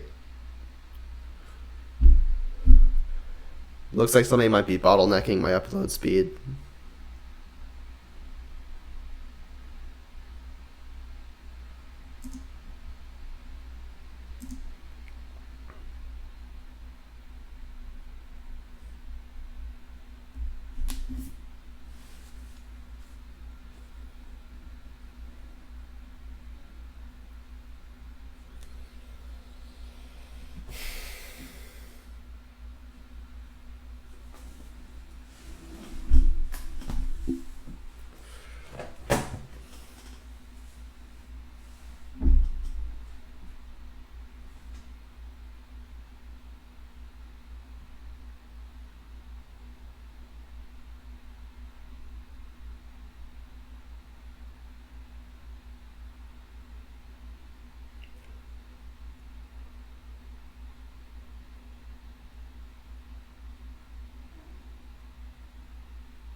It's working now?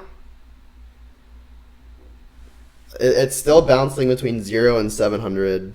Yeah, it keeps dropping out. Honestly, I don't think it's anything I can fix right now.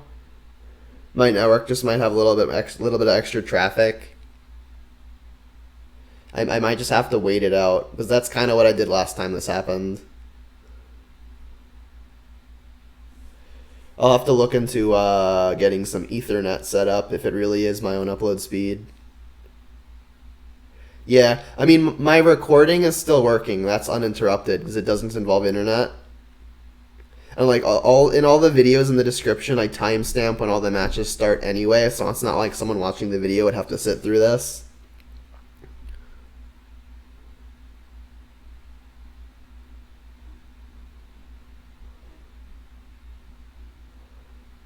Yeah, I just know like for you guys watching like right now, it's obviously very inconvenient because it would entice you to go watch something else.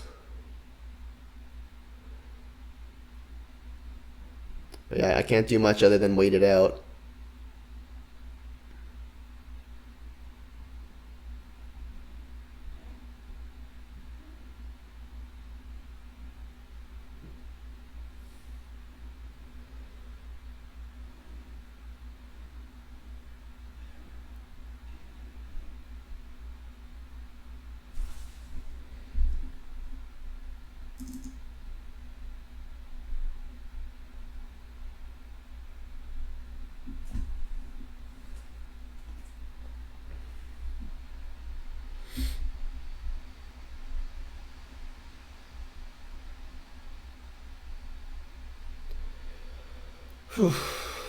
This video is gonna be longer than I was hoping it would be, just because of this big gold gap in the middle.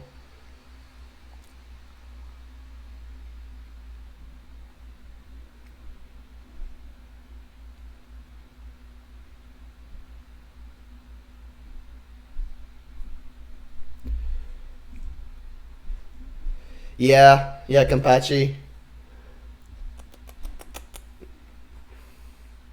By the way, Kampachi, I know who you are in real life. I didn't forget. I just don't know if you want me to say your name live and on the air.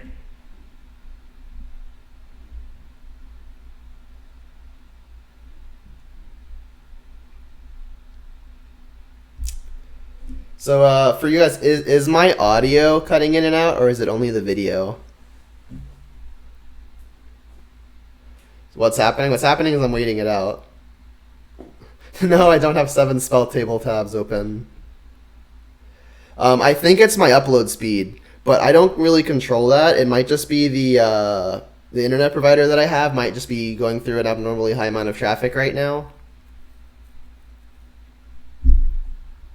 I did have similar issues around this time yesterday, and even the day before that. So it might just be like a time of day thing. This is a pretty popular time to be home and on the internet. Like usually when I'm recording these things, like really late at night, like for me, what is like 1 in the morning. Not a whole lot of people east coast of the United States are needing internet access. But yeah, I mean the computer should have nothing to do with it. To answer your question, it should all just be my internet.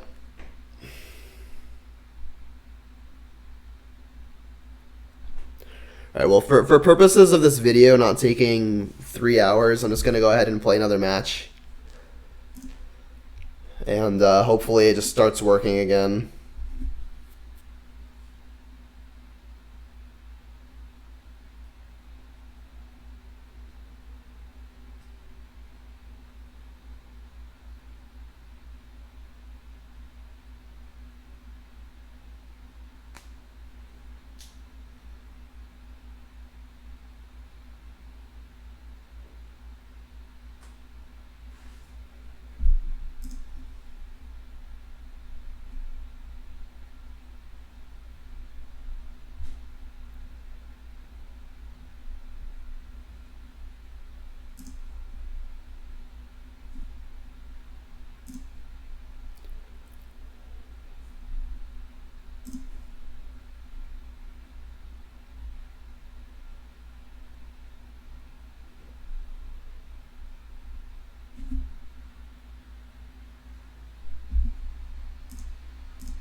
Still a little hit and miss. Yeah, I figure. We just gotta wait it out. I'm gonna keep recording so this video doesn't take 3 hours.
So we actually might lose this game just on account of missing lands.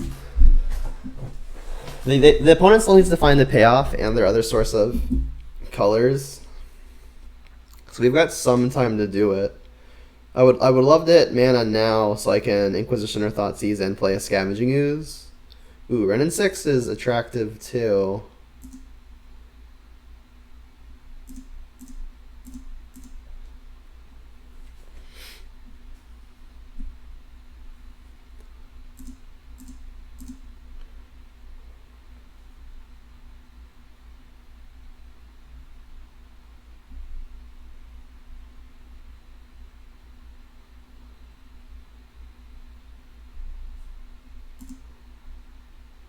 I think I'm okay if they want to attack my Renin 6 for 1.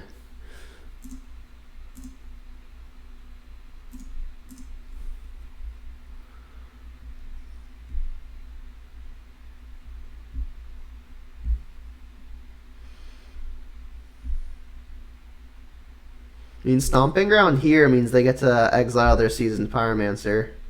Alright, and they hit it. They can also just play a ridiculous 5-drop if they have that too.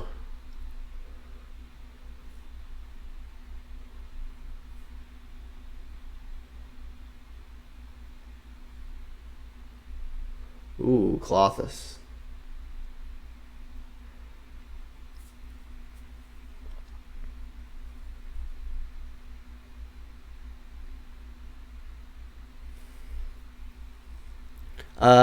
I can try resetting the modem. That's not a terrible idea.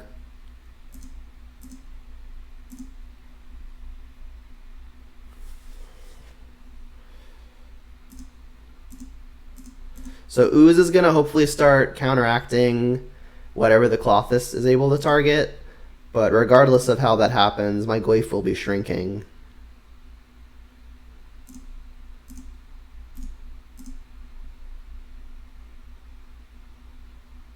Audio too. Yeah.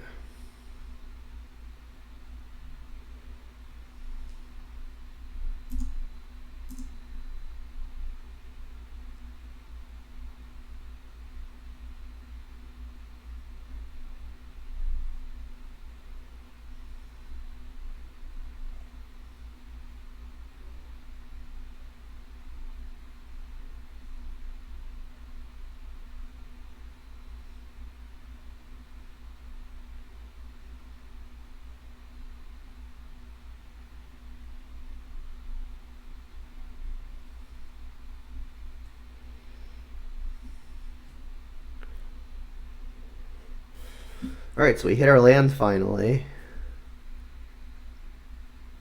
The Inquisition's kind of free, although they would have cast something if they had it, with the exception of Lightning Bolt. So let's just shock this in.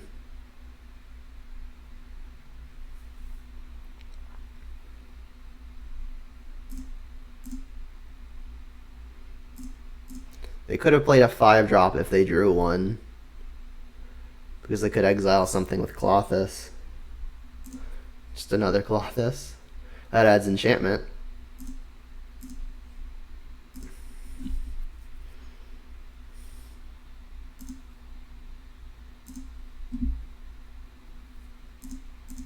So there are a bunch of creatures in the yard. So let's get rid of the Seasoned Pyromancer. That's the one that could buy them time.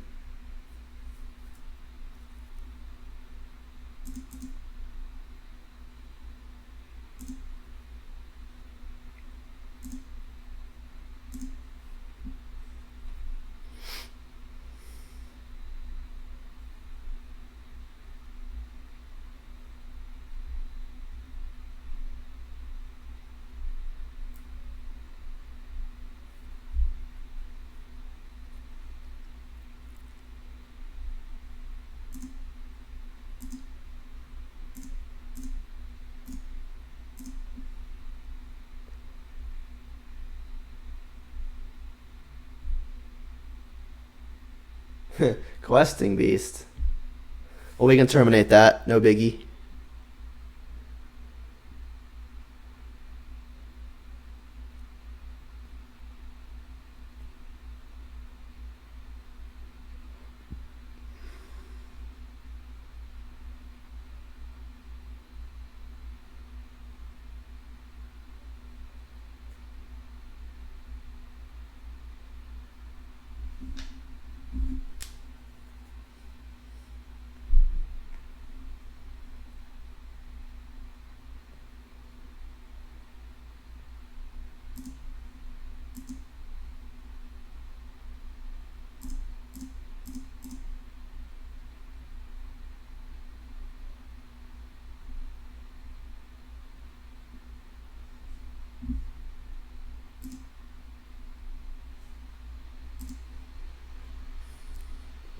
Alright, so we were playing against Red-Green Midrange. Like the Plague Engineer for Elementals, Pillage has the potential of being a big blowout if they load up one land with a bunch of Utopia Sprawls. Also, they play fewer lands than the average mid-range deck. Clothis can also be good to counteract their own Clothis, eat things like Seasoned Pyromancer, etc.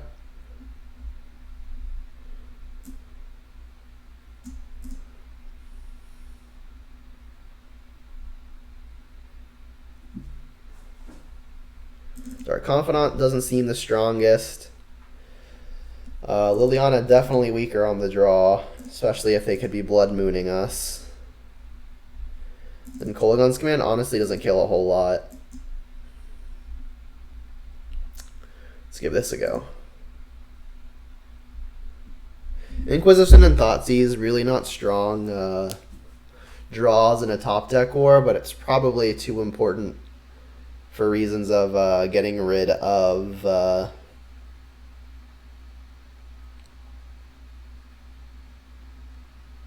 Blood Moon.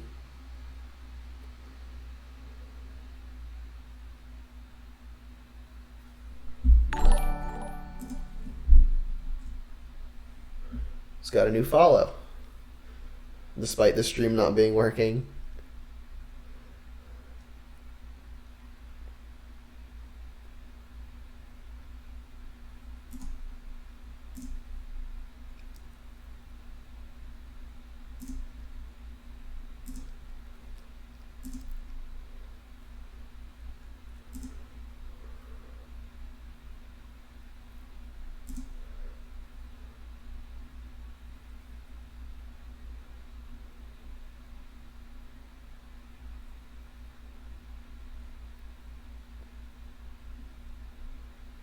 I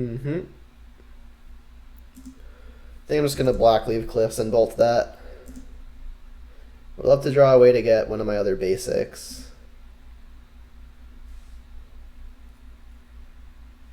Don't actually have to pop this off now either.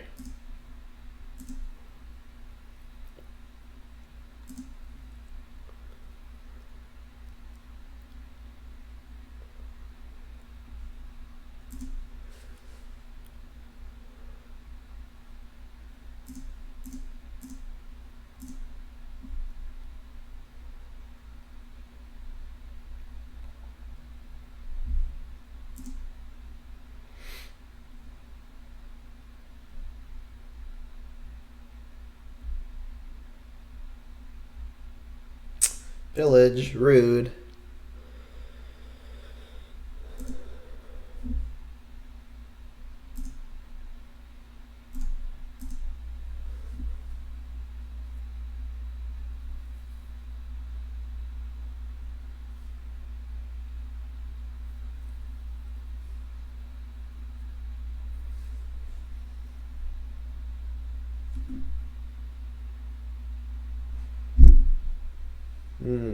Yep.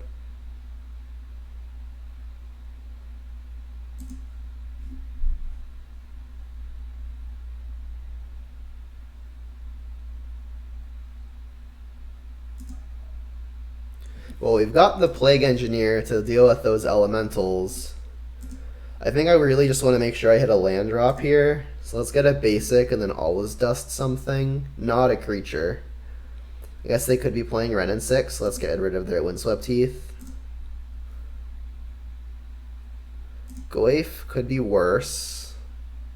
Pillage of my own, not great.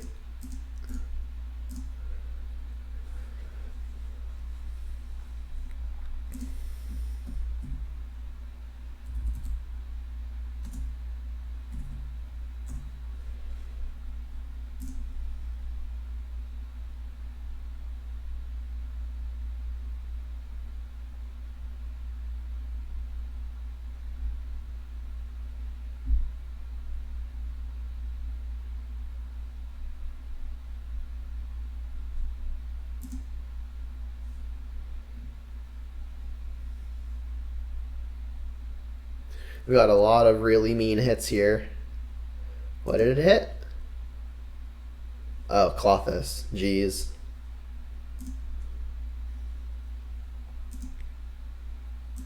That is one of their meaner hits.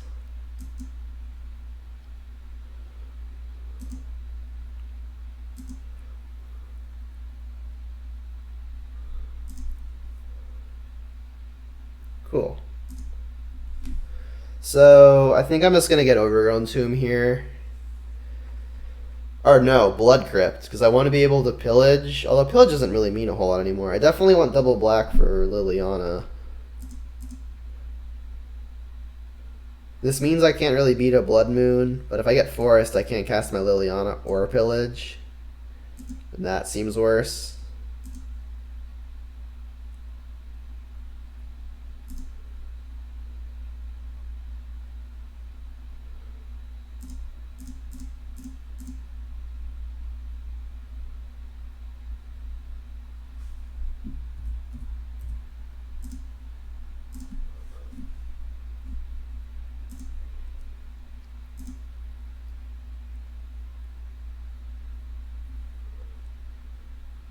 So we've got land, instant, multiple instants, multiple creatures, multiple lands.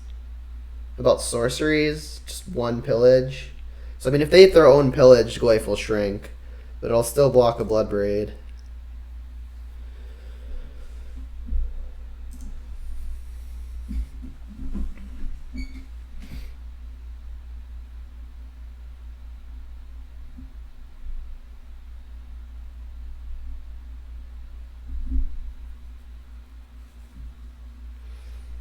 Yep, so they are wishing to shrink the Goyf. One more pip means they'll have 7 devotion, which will activate Klothys. That'll be rough. Glorybringer, wow. Alright, I'll scoop to that. That gets to kill Tarmogoyf. Then they're attacking for 4, 8, 9, 10, 11, 13. Which means I am chump blocking and not coming back. On the play, Liliana gets better, as does Collective Brutality. Not by a whole lot, though. Cling isn't ridiculously impressive. Maybe I bring in another Liliana over it. Give that a go. Since Liliana is at least a little better while we're on the draw.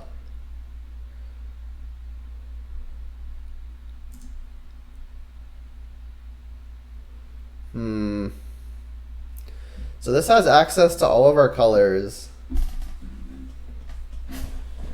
And the Liliana. But the issue is Liliana just might not be strong enough. I think this is a ship. I think I want to mulligan to a Tarmogoyf in Disruption. Alright, this is much better. Keep. I think I'll bottom the Plague Engineer. I'm really hoping that I can 2-for-1 a Utopia Sprawl and a land with this pillage.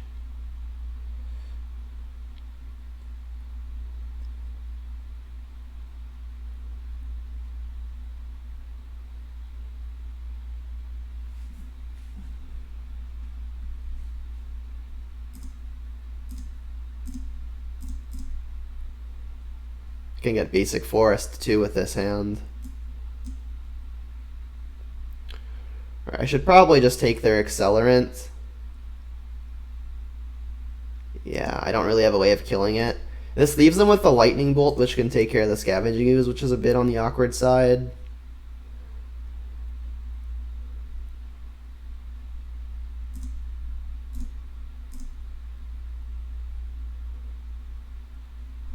Ooh, so Tarmogoyf fixes that Inquisition fixes that problem, because now we can take the bolt. They may just bolt me in response, but that's fine because it's not taking care of the ooze.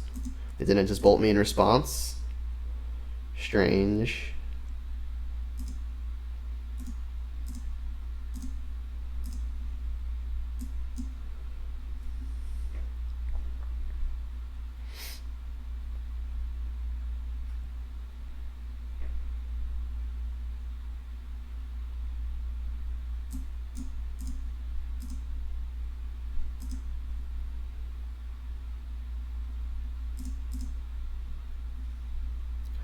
I'll just get a forest in case they have Blood Moon. Okay. So they don't have a payoff that we know of at 3 mana. And there's something to say about getting a clock down before casting Pillage. So I think what I want to do is cast the ooze, and then next turn I'll eat a thing and then pillage before they get to 4. This runs the risk of getting 3 dropped, but there are only 2 cards that I know of. Ooh, and now we get to pillage that. So waiting also did us well here. Oh, and they don't have another land? Alright, this is the dream.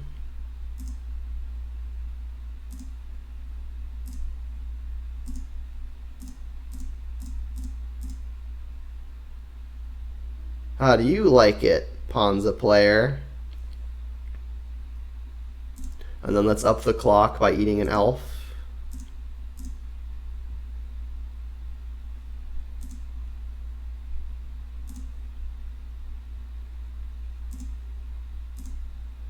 Unfortunately, no more creatures in the yard for us to eat. We can cycle our Cling to Dust.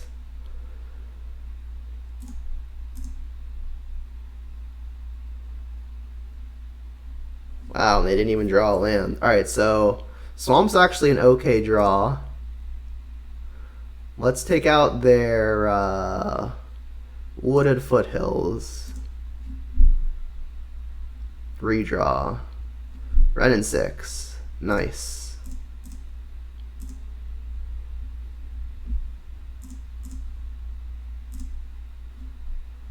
Going well so far. If they hit back-to-back lands and have something like Seasoned Pyromancer, they could get back into this. I mean, as it stands, even a Lightning Bolt takes off our only source of pressure. Wow, and they scooped! We did it! We are 4-0 so far, thanks to that pillage. Shout out to my homie James for recommending I start bringing that in. Not currently live streaming, so he can't hear me shout him out, so that's why I'm making sure to declare it.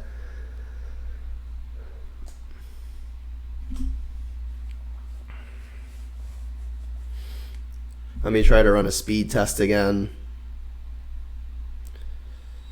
Well, the download speed's a little bit better, so hopefully the upload speed's a little bit better too.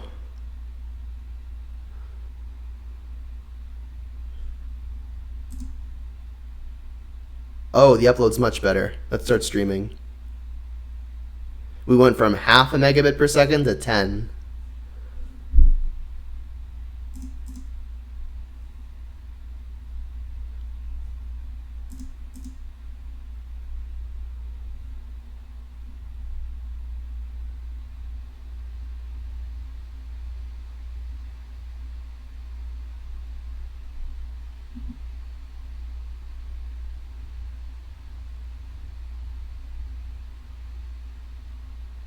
What's up, Big Daddy Snow? Yeah, I think the gray spot in the service finally kicked back. Sounds really risky, but I'm pretty sure it's good. Like, if we hit Overgrown Tomb, this hand is fantastic. Ooh, alright, we're gonna have a good long one.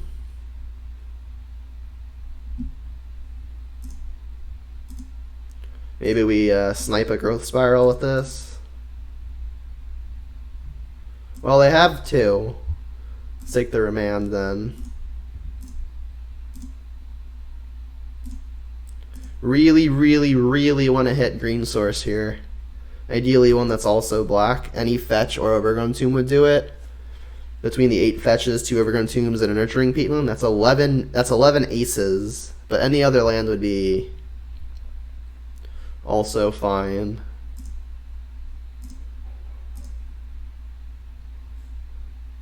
If you got a 52 card deck with 11 aces in it, I like my odds. As long as no one else is also using that deck. Crap. Alright, Mountain go.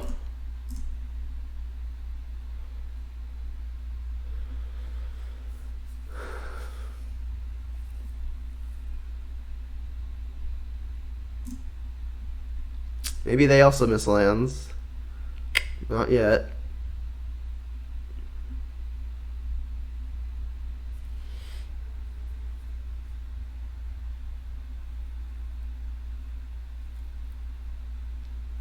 I guess we haven't missed a land drop yet.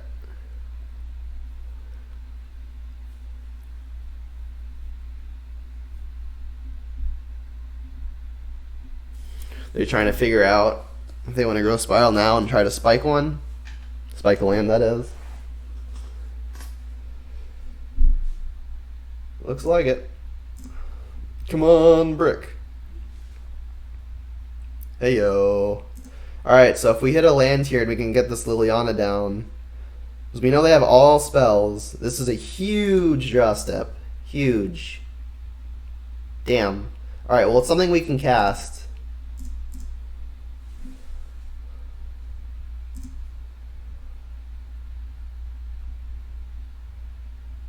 I guess they could technically force this. They have a force. Another Growth Spiral. Alright, I think I'm going to take the force, because Liliana is such big game here.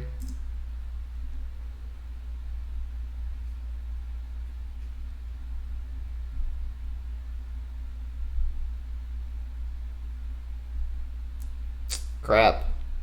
They hit it. So now they get to cast their Wilderness Strike and have up Archmage's Charm. So I guess the next thing that we do is get encountered.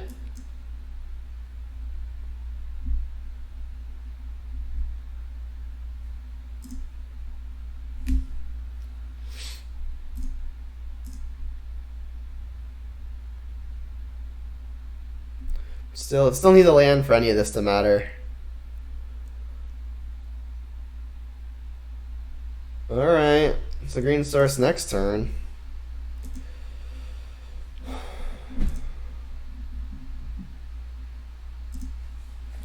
Better late than never. Gonna feel the ruin me. Cash in a growth spiral. If I hit spike a land, they can also feel the ruin me.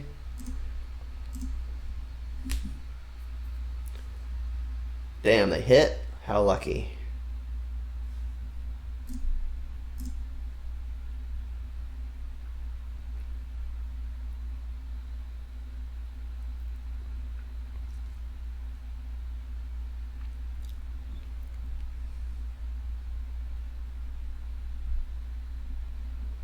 Force? You have a force negation back on top?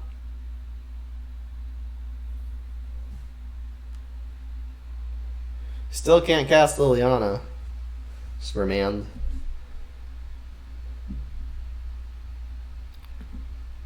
I mean, Bloodbraid's a pretty good thing to cast into remand. I mean, they'll have the bolt to deal with the actual Bloodbraid itself.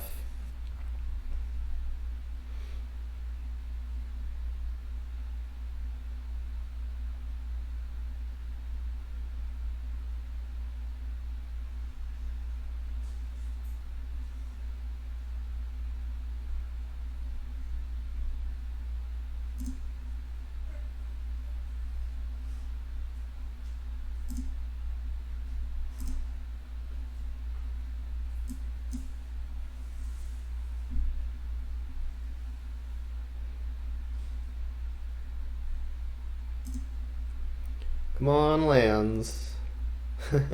It's a tapped land. Alright, well I guess I'll Goyf. That'll force the remand. If I ooze, they might just let it resolve and then bolt it.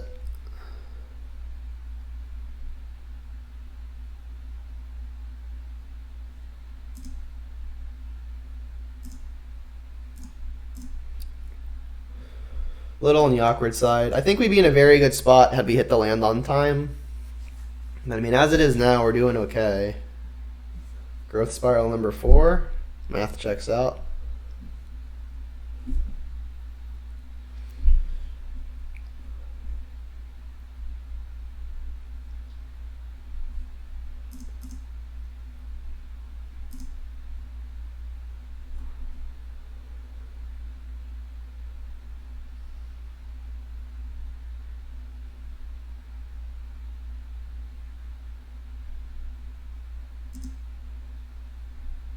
Well, we only have 1 green, so we can't really snipe the arrow.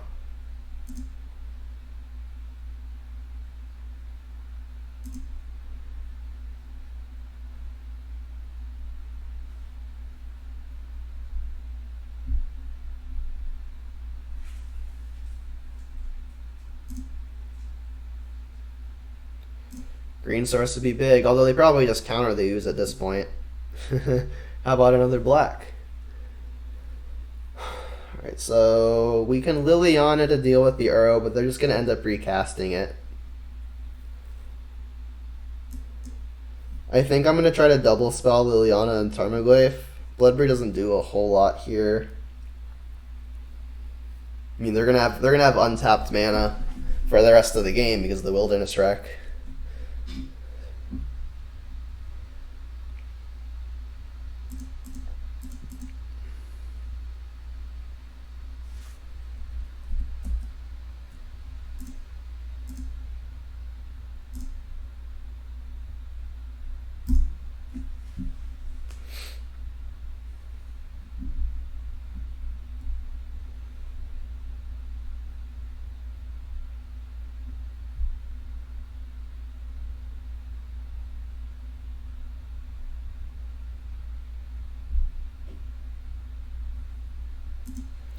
Okay, so barring a force of negation, we get to stick a Liliana.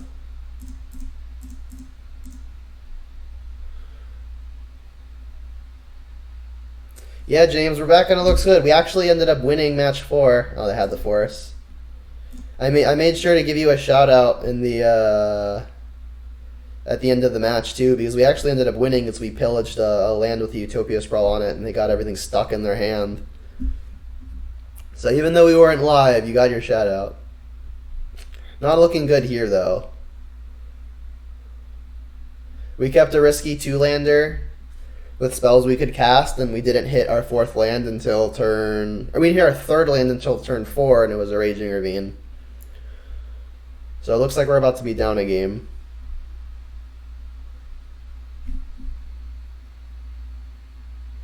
Yep, you did tell me to play it, and it did work.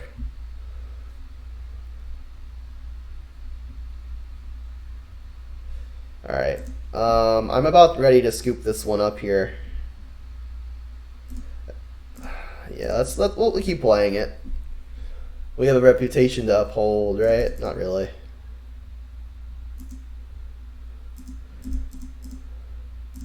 Like there's a non-zero chance that like if we hit Liliana this turn and they don't have a counter, and we can get rid of this Uro, and then we can put creatures in play. There's the Liliana. Say, and then we can put creatures in play. And like if they're only threats or zombies, we can somehow pulse them. So there's like a fraction of a fraction of a fraction of a fraction of a chance that we win this. If this gets countered, we are just dead though.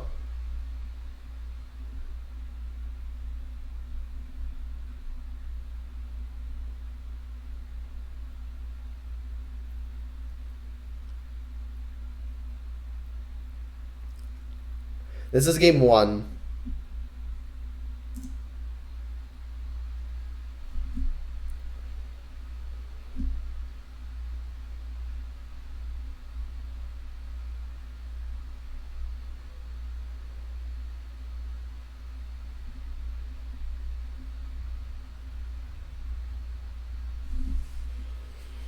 The opponent's going to have to play a little bit faster if we expect to get to 3 games. Yeah, this game was kind of lost from turn 3 after I missed the land drop.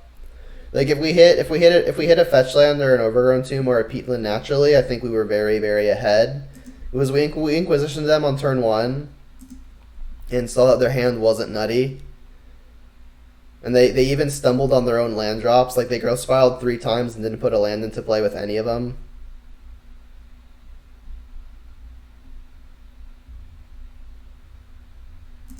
Oh, yeah, you still want to hear the Seasoned Pyromancer explanation. Alright, well, since this game's pretty much over already, I suppose I could spare a few brain cells towards it. So basically, I think in a proactive format, there are kind of 3 things that you want a card to do, and as long as it does one of them really, really well, like, it's worth having in the deck. And that is, you want Disruption, you want Threats, and you want Answers. Obviously, like, Disruption and Answers can kind of overlap. But what I think Seasoned Pyromancer does really well is buy time.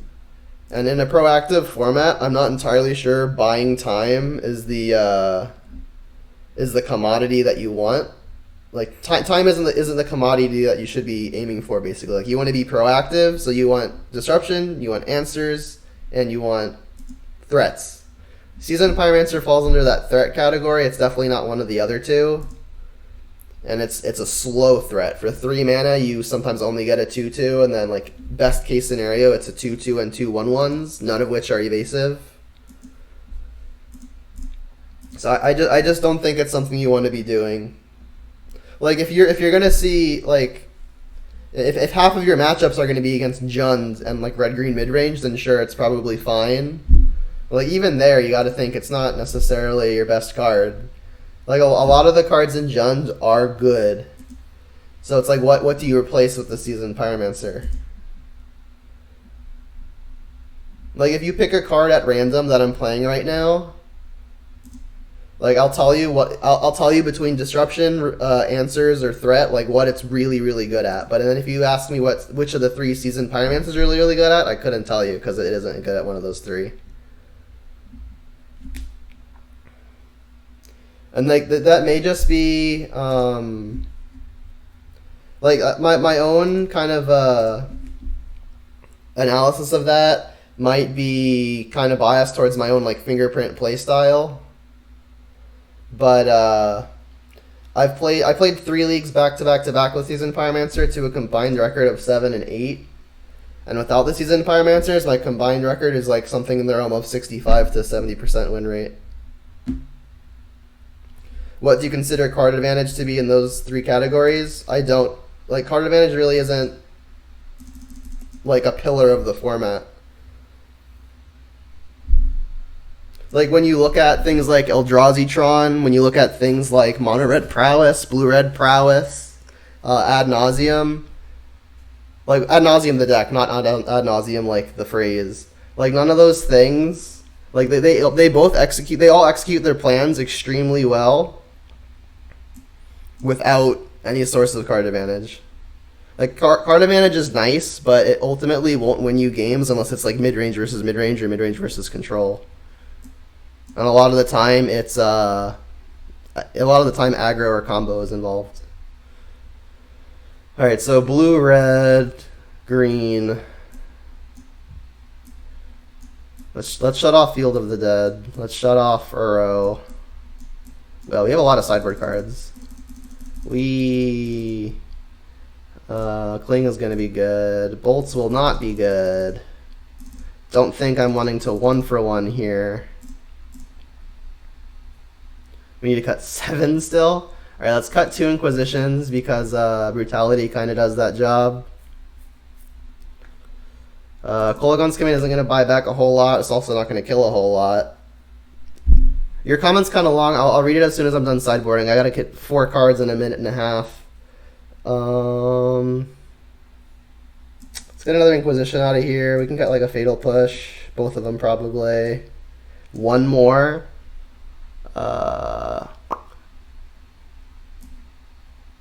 We didn't see any of the whatchamacallits, Ice Fangs. Okay. I would recommend using 3 Dukes recent. I read the article.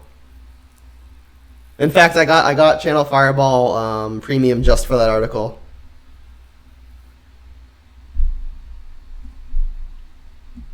Yeah, I mean, if it's not nothing but impressed you, that's obviously your own experience, and I don't deny that your experience is separate from my own. But I mean, in my own personal testing, I was just never impressed. Like, buying time is just like... And also, it's like not even card advantage unless you're hellbent, right? Most of the time, it's not. Oof. Yeah, I guess. Like, the best case scenario of your hellbent and it's a 2/2 that draws 2, like, sure, like then it's probably great. But that's the best case scenario. I try to evaluate cards personally on a scale of, like, what happens if it's not best case scenario? Like, what's the average performance gonna look like? Please, no Veil of Summer.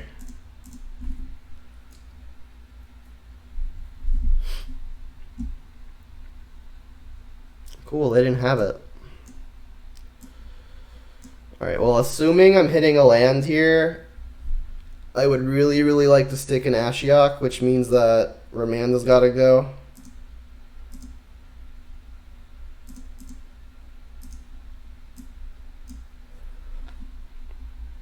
What about Kroxa?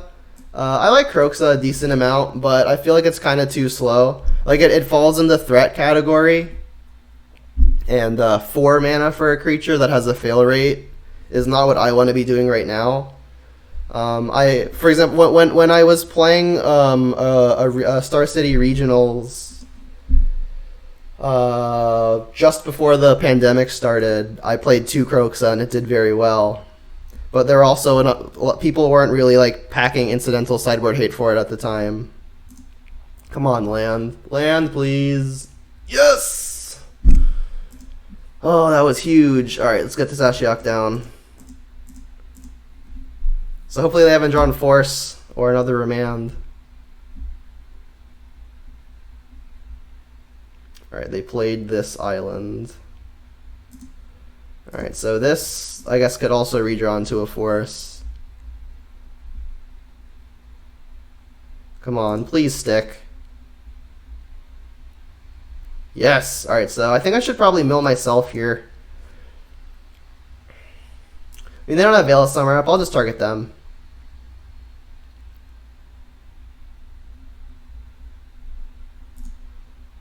Go.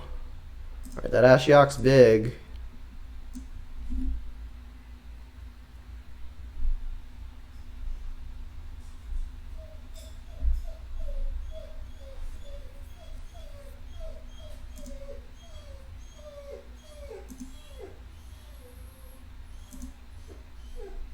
Alright, so Forest is gone now. So now we know about Cryptics. Land's not bad. So if I Brutality them, I mean, they got a Cryptic, or else I'll just take one. But then I can sneak down an Ooze. I don't think I want to take down an Ashiok if I can avoid it, because then it'll get Crypticked. I guess the reason to have Ashioked myself is it'll make this Kolaghan's command better, so that was probably a misstep. Means like their graveyard gets exiled anyway.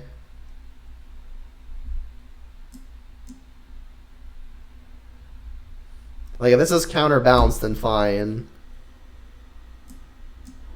Fine. Alright, now we can Stomping Ground, sneak through a Scavenging Ooze.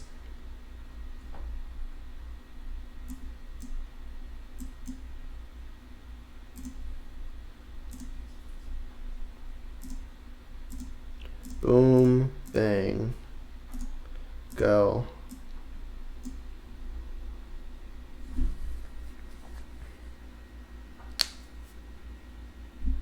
Yeah, I definitely agree with that sentiment. There's a lot of really good stuff you could be putting in Jund. I mean, I like the customizability of it too. And like there's never really any one list that's right either, which is another fun thing. It's like whenever you're preparing for an event, you kind of have to look at your options and be like, all right, what am I expecting to see, and like what lines up against those things the best. Like the list I'm playing now without Seasoned Pyromancer and Kroxa is because I don't really expect to see the decks where those two cards would shine.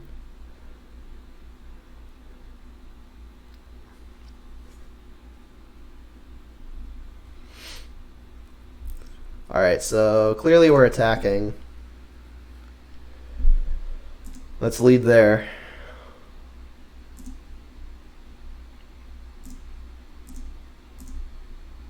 So pretty much whatever I do here is getting countered, right? I think Ashiok might just be more important, so I think I'm leaning towards the Liliana. Fully expecting it to get countered.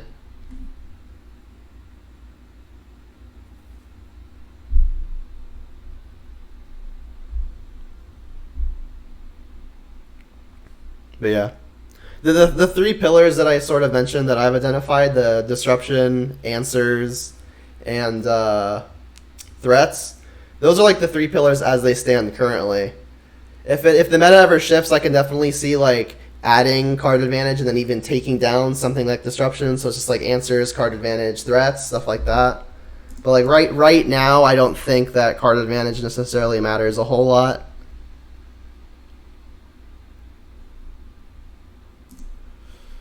I mean, in a matchup like this one, clearly it does. But if you look at, for example, this, it's like card advantage doesn't matter here. Here it does. Here it doesn't, because they're not really getting card advantage. They attack you with their threats and their planeswalkers, which are just like threats and threats. Blue white, they have answers. They have threats. Card advantage not so much unless you count cryptic. Tron, they're just threats and planeswalkers. They don't care about card advantage. They don't care about card advantage. They do because they have Luris. They don't care about card advantage. They don't care about card advantage. They don't care about card advantage. We do.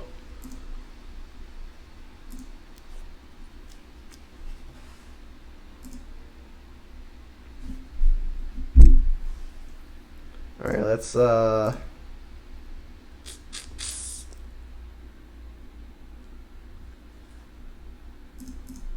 let's look at Forest, and I'll try to eat both of these things. Yeah, I mentioned that they overlap. Disruption and answers definitely do overlap. Where I identify the difference is that disruption can be more tempo negative, i.e. things like Inquisition, Thoughtseize, Liliana of the Veil.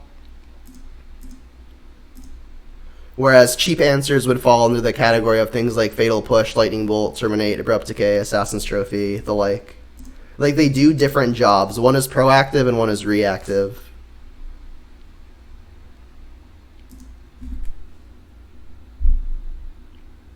Again, these are just terms that I've made up, and it's sort of what I follow on a personal basis.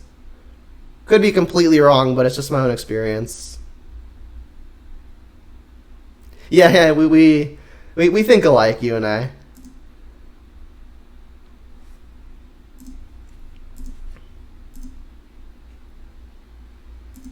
Alright, so...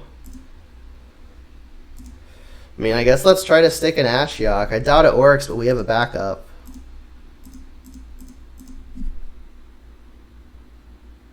They've been missing land drops, too. Or they haven't been missing, they just haven't had extras with their growth spiral. Cryptic. Factor Fiction. Interesting. I don't particularly care about this Veil. The Nexus is actually kind of weak too. The thing I'm most worried about is the Shark Typhoon. They've already got a Renin 6 in their hand, so that's on the weak side. It's like, yeah, this is the card I'm most worried about. So I guess I'll give them the redundant card to go with it. This seems okay.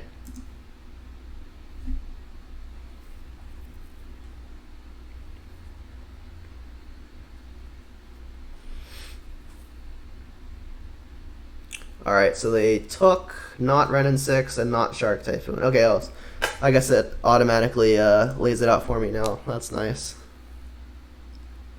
So I think I'm going to be targeting myself here.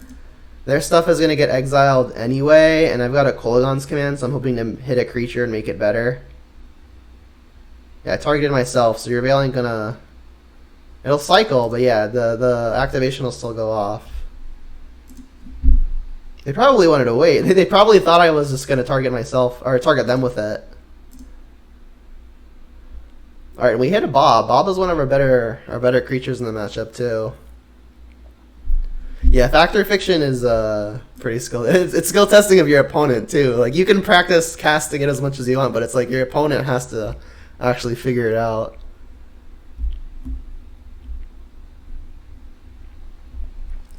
Alright, so their Bolt gets to take care of the Ooze. But that means it's not taking care of Ashiok, so that's not nothing. Pop goes the Weasel.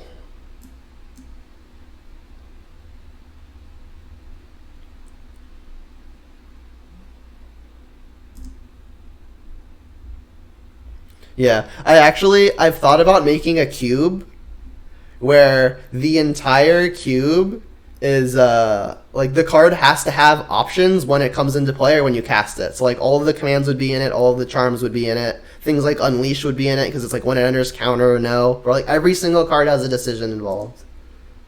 Like immediately as you cast it. Things are like 1 or 2 activated abilities, not sure. Like I'll probably put the Guild Mages in there, for example. Yeah, Modal Cube. Oh man. That's not the land we wanted. We don't want to land at all, but... Don't think I'm going to minus this. I don't want to getting bolted.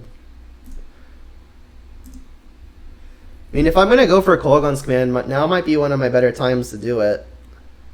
Just because they don't have Cryptic or Archmage's Storm available. Let's return a creature and like have you discard or something. Which is better? We know they have Renin 6, so Bob isn't going to get very far.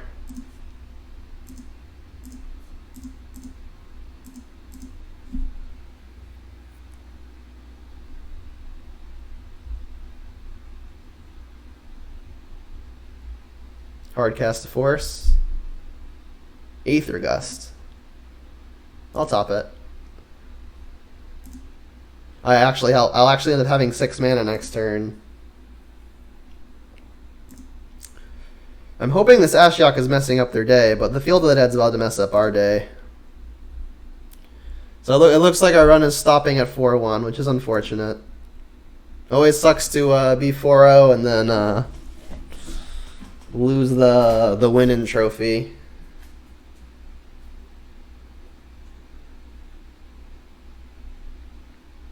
Yeah, and apologies to everyone earlier again. I know we were on a hot run, and then my internet crapped out, and the stream was down temporarily. Pretty much all of match 4 wasn't televised. Alright, this gets back Tarn, and they just make infinite zombies. I could still technically resolve an Alpine Moon to shut off the Field of the Dead and then pulse the zombies, but that seems unlikely.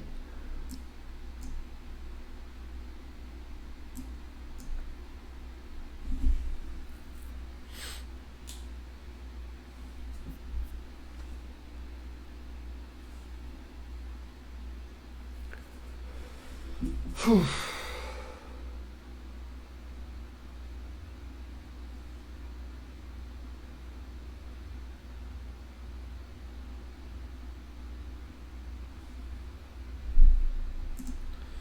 Nice I have a Peatland to look at it, but I know I left a Kolagun's command on top.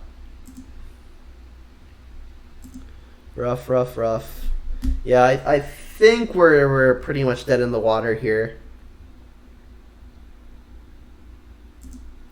Kolagun's command on top.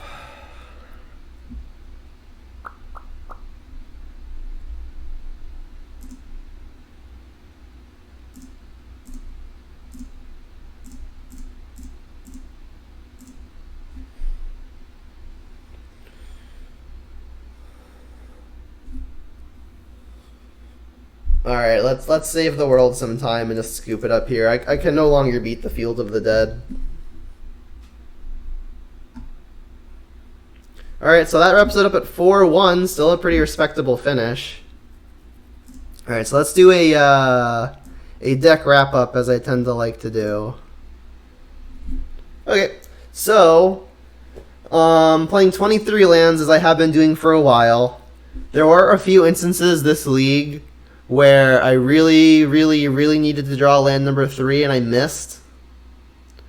It has happened in recent leagues too, so it's very possible I'm wrong in playing 23 and that 24 should be the way to go. I know that the general consensus is either 23 or 24, with the mass of people leaning towards 24. But I kind of feel like playing Ren and 6 lets you get away with playing one less. So yeah, that's my thought on that. The Cling to Dusts have still been good. They were less insane this league, but they were still fine. Like they still had a few really good uses. We even had a corner case snap concession when we had killed an opponent's Dryad Arbor, and then they cast Finale to search their graveyard or a library for a 0-drop.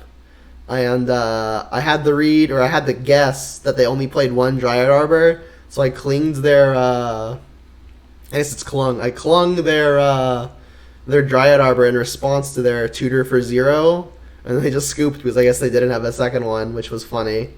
The Ren and 6 was great.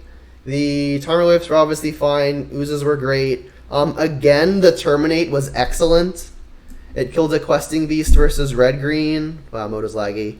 And it also killed a couple Uros too. So the Terminate was very strong. There was never any spot where I had the Terminate and I wished I could kill a non-creature permanent. Same kind of true of the Abrupt Decay though. There was never really a time when I had the Abrupt Decay and not the Terminate, and there was something with CMC more than 3 that I wish I could have killed. So the 1-1 split has worked pretty well for me so far. I'm still an adamant opposer to Assassin's Trophy. Yeah. Hopefully if, oops, I took it out of the deck by accident. I'll put that back. Hopefully anyone who's been watching my leagues for a while can kind of get where I'm trying to come from, in that giving your opponent a land is such a big swing a good amount of the time. It's really hard to justify using an Assassin's Trophy like turn 4 or earlier without giving your opponent like a meaningful advantage that could just come back around and bite you in the butt. But yeah, I think the list is pretty tight as is, with the 2 flex spots still being Cling. I think Cling is still probably one of the better disruptive spells you could be playing right now, just because it's mana efficient, draws a card a lot of the time, and even in matchups where card advantage does matter, it's just sitting in your graveyard waiting to be escaped and like net a card. So that's always good with it. So I've been continually presently surprised with Kling, and I think I'll continue to play it until I want to test out something else. The sideboard, I think, was still quite strong. Brutalities were fine every time I saw them. They came in really big versus our last matchup, despite not winning. And it also came in pretty big versus a Blue-Red Blitz player. The least impressive sideboard card, at least this league, were the Plague Engineers. They didn't actually kill a whole lot, with the exception of we played against a red-green opponent, and we were able to kill 2 elementals produced by a Seasoned Pyromancer, but we still ended up losing that game. The Pillages were very, very good. Unfortunately, we never saw one versus the Field of the Dead opponent, but it did actually win us a game on the spot in match 4 versus the red-green player when they enchanted a forest with the Utopia Sprawl after missing a land drop, and we just like pillaged them, gave them a taste of their own medicine, and our onboard ooze was too much for them to handle. Spell bombs continue to impress me. I could see probably moving down 1, but its own things that cantrip while providing a meaningful effect for a cheap mana cost can only ever be so bad. I continuously like the Alpine Moon. Alpine Moon actually came in really, really big. Yeah, KO Diamond's trying to stream every day. I'm going to do a little humble brag on Alpine Moon right now. I've brought up in the past that I really like the Alpine Moon over Damping Sphere for 2 reasons. Thanks for the follow, Wrath PK. Reason number 1 is you can name Field of the Dead, so it's just another answer to that, and we have a really hard time beating Field of the Dead. And the other reason, which came up and actually is the reason why we won Game 3 versus Tron in Match 1, is because our Cascade spell didn't cost mana. On turn 4, we cast a Bloodbraid Elf versus the Tron player. It hit Thoughtseize, and Thoughtseize took the opponent's Wormcoil Engine, which we would not have otherwise beat. So, given that it was Alpine, I owe pretty much all of Game 3 of Round 1, and subsequently the match, to this being an Alpine Moon and not a Damping Sphere. Ashiok was still pretty great, and we didn't actually get to play the Clothis, but I imagine in the games that we brought it in, it would have been pretty good. So, overall, still like the list as it is. Gonna continue playing the 2 Klings unless I find something spicier to test. But yeah, I like the deck, and I'll probably resubmit this for the next league or 2, unless I have any other crazy ideas. I guess I should talk about the Dark Confidant while we're here. I know I constantly bring up that Dark Confidant is my pet card, and therefore I always try to find room for one, but I really don't think it's in the right spot right now. Like, it's probably great versus... It is great versus things like Blue-White Stoneblade and the Uro piles, unless they're upping their run and 6 numbers, which they kind of are lately. But, I mean, most of the time, it's just really not that good. It tends to be great versus combo and versus mid-range decks, but really only against the mid-range decks that don't pressure your life total super quickly. And the mid-range decks that currently exist, things like Red-Green Midrange and Eldrazi Tron, those are mid-range decks that do pressure your life total really quickly. So you don't really have a lot of time to sit back and draw cards off of it. So yeah, I don't think Dark Confidant's really in the best spot right now. So if I were being serious, I probably wouldn't play it. But I'm me, so I'll play one. So that'll wrap it up for this video. If you're watching this on YouTube, like and subscribe for more content. If you would like to catch my recording sessions live, because you're watching currently on YouTube, you can do so on Twitch at Junderdome. The link for that will be in the description of the video that you're currently watching. And then if you're watching currently on the live stream, you can watch past leagues that have been recorded and uploaded to the YouTube. And the YouTube name that I'm using is in the... What's the word? The description of the YouTube channel. It's on my page. That's the word I'm looking for. It's on the page. So you can just journey on over there, and you'll find the link to the YouTube page where you can see 16 other leagues already uploaded. So see you next time, and I hope you enjoy the rest of your night.